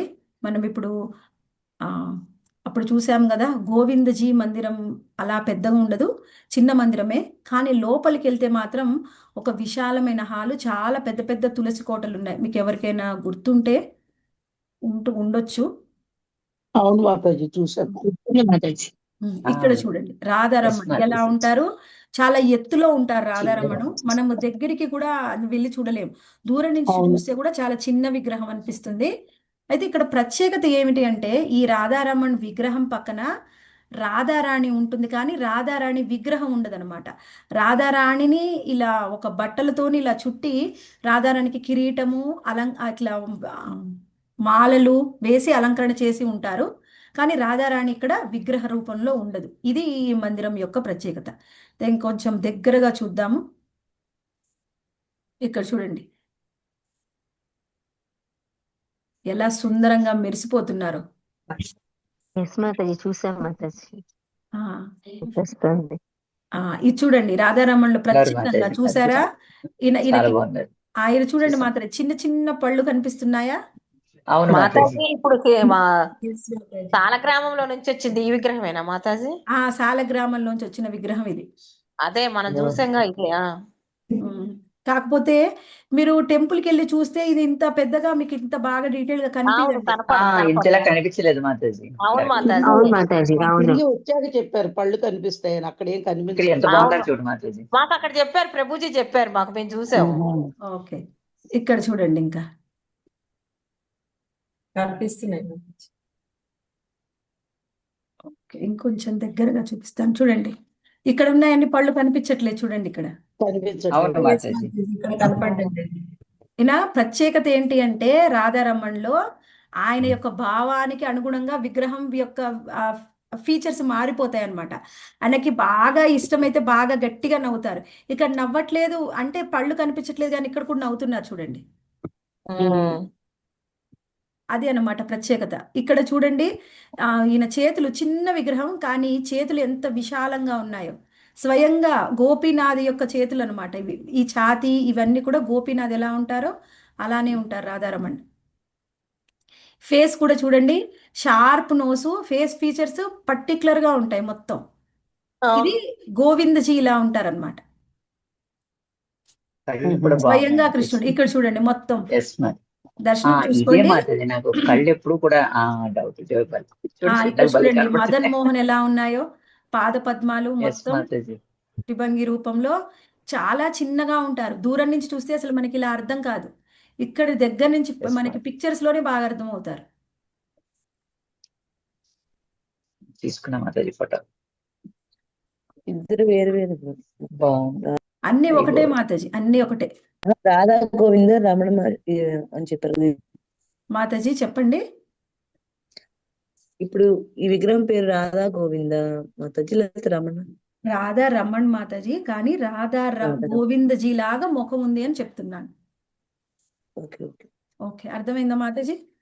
ఈ విగ్రహం మనం చూసేది రాధా రమణ్, వేరే విగ్రహాల పోలికలు ఉన్నాయని చెప్తున్నాను మాతాజీ. ఓకే మాతాజీ. హరే కృష్ణ. ఓకే, ఇక్కడ చూడండి మనకి ఫస్ట్ విగ్రహంలోనే బాగా మనకి కనిపించాయి అన్నమాట నవ్వుతున్నట్టు. ప్రత్యేకత ఏమిటంటే ఈ విగ్రహానికి ఆ గోళ్ళు ఉంటాయంట మాతాజీ, గోళ్ళు మంచి కనిపిస్తాయంట, గోళ్ళు ఉంటాయంట, మంచి చిన్న చిన్న దంతాలు ఉంటాయి. ఎలా ఆయనకి ఇష్టమైనప్పుడు కనిపిస్తాయి, ఇష్టం లేనప్పుడు కనిపించాయి. ఈ అలంకరణ కూడా చాలా చాలా ప్రత్యేకం. ఇంకో విషయం చెప్తాను. రాధారమ్మని ముందు మాత్రమే శాలిగ్రామ్, వెనక శాలిగ్రామ్ లాగే ఉంటారంట, ముందు మాత్రమే విగ్రహం లాగా కనిపిస్తారు. వెనక శాలిగ్రామ్ ఎలా ఉంటుంది, గుండ్రగా ఒక రాయి లాగా, అలానే ఉంటుంది. ఇంకొక ముఖ్యమైన విషయం, ఎంత వండర్ మాతాజీ అసలు. ఆ చూస్తేనే ఈ అర్థమవుతుంది రూపం అనమాట, చాలా బాగుంది శాలిగ్రామ్ మాతాజీ. లోంచి బయటకు వచ్చాడు. మొత్తం వెనక వీపంతా కూడా శాలిగ్రామ్ లాగా, ముందు మాత్రమే కృష్ణులాగా కనిపిస్తారు. అలంకరణ అది ఎంత బాగుంది మాతాజీ. హరిబోల్ హరిబోల్ మాతాజీ. చాలా ఇంకొక బాగుంది అసలు. ప్రత్యేకత, అయితే ఈ రాధారమణ్కి సేవ చేసేవాళ్ళు ఉన్నారనమాట. నేను అప్పుడు ఒక మాతాజీతో కలిసి శాస్త్రాధ్యయనం చేస్తాను. ఆ మాతాజీ బృందావనంలో ఉంటారు. ఆ మాతాజీ వాళ్ళ మనవడు ఎప్పుడు కూడా ఈ బృందావనంలో ఉండేటువంటి ఈ గోస్వామి మందిరాలు ఉంటాయి కదా, ఈ గోస్వామి మందిరంలో ఉండేటటువంటి ఆ విగ్రహాలకి అలంకరణ చేస్తారనమాట. ఒక్కొక్కసారి డ్రెస్సులు తయారు చేయడము, ఆభరణాలు తయారు చేయడము, పూలతోనే ఓన్లీ ఆభరణాలు తయారు చేయడము, అలా ప్రత్యేకంగా భిన్న భిన్నంగా ఒక్కొక్క గోస్వామికి ఒక్కొక్కప్పుడు ఒక్కొక్క విధంగా చేస్తారు. అయితే ఒకసారి నాకు మాతాజీ చెప్పింది, ఒకసారి ఈయన రాధా రమణ్ కోసము పగడి తయారు చేశారంటే, ఇప్పుడు తలకు పెట్టుకున్నారు చూడండి పగడి, రోజుకు ఒక ప్రత్యేకమైన పగడి పెట్టుకుంటారు ఈయన, డిఫరెంట్ గా తయారు చేస్తారు.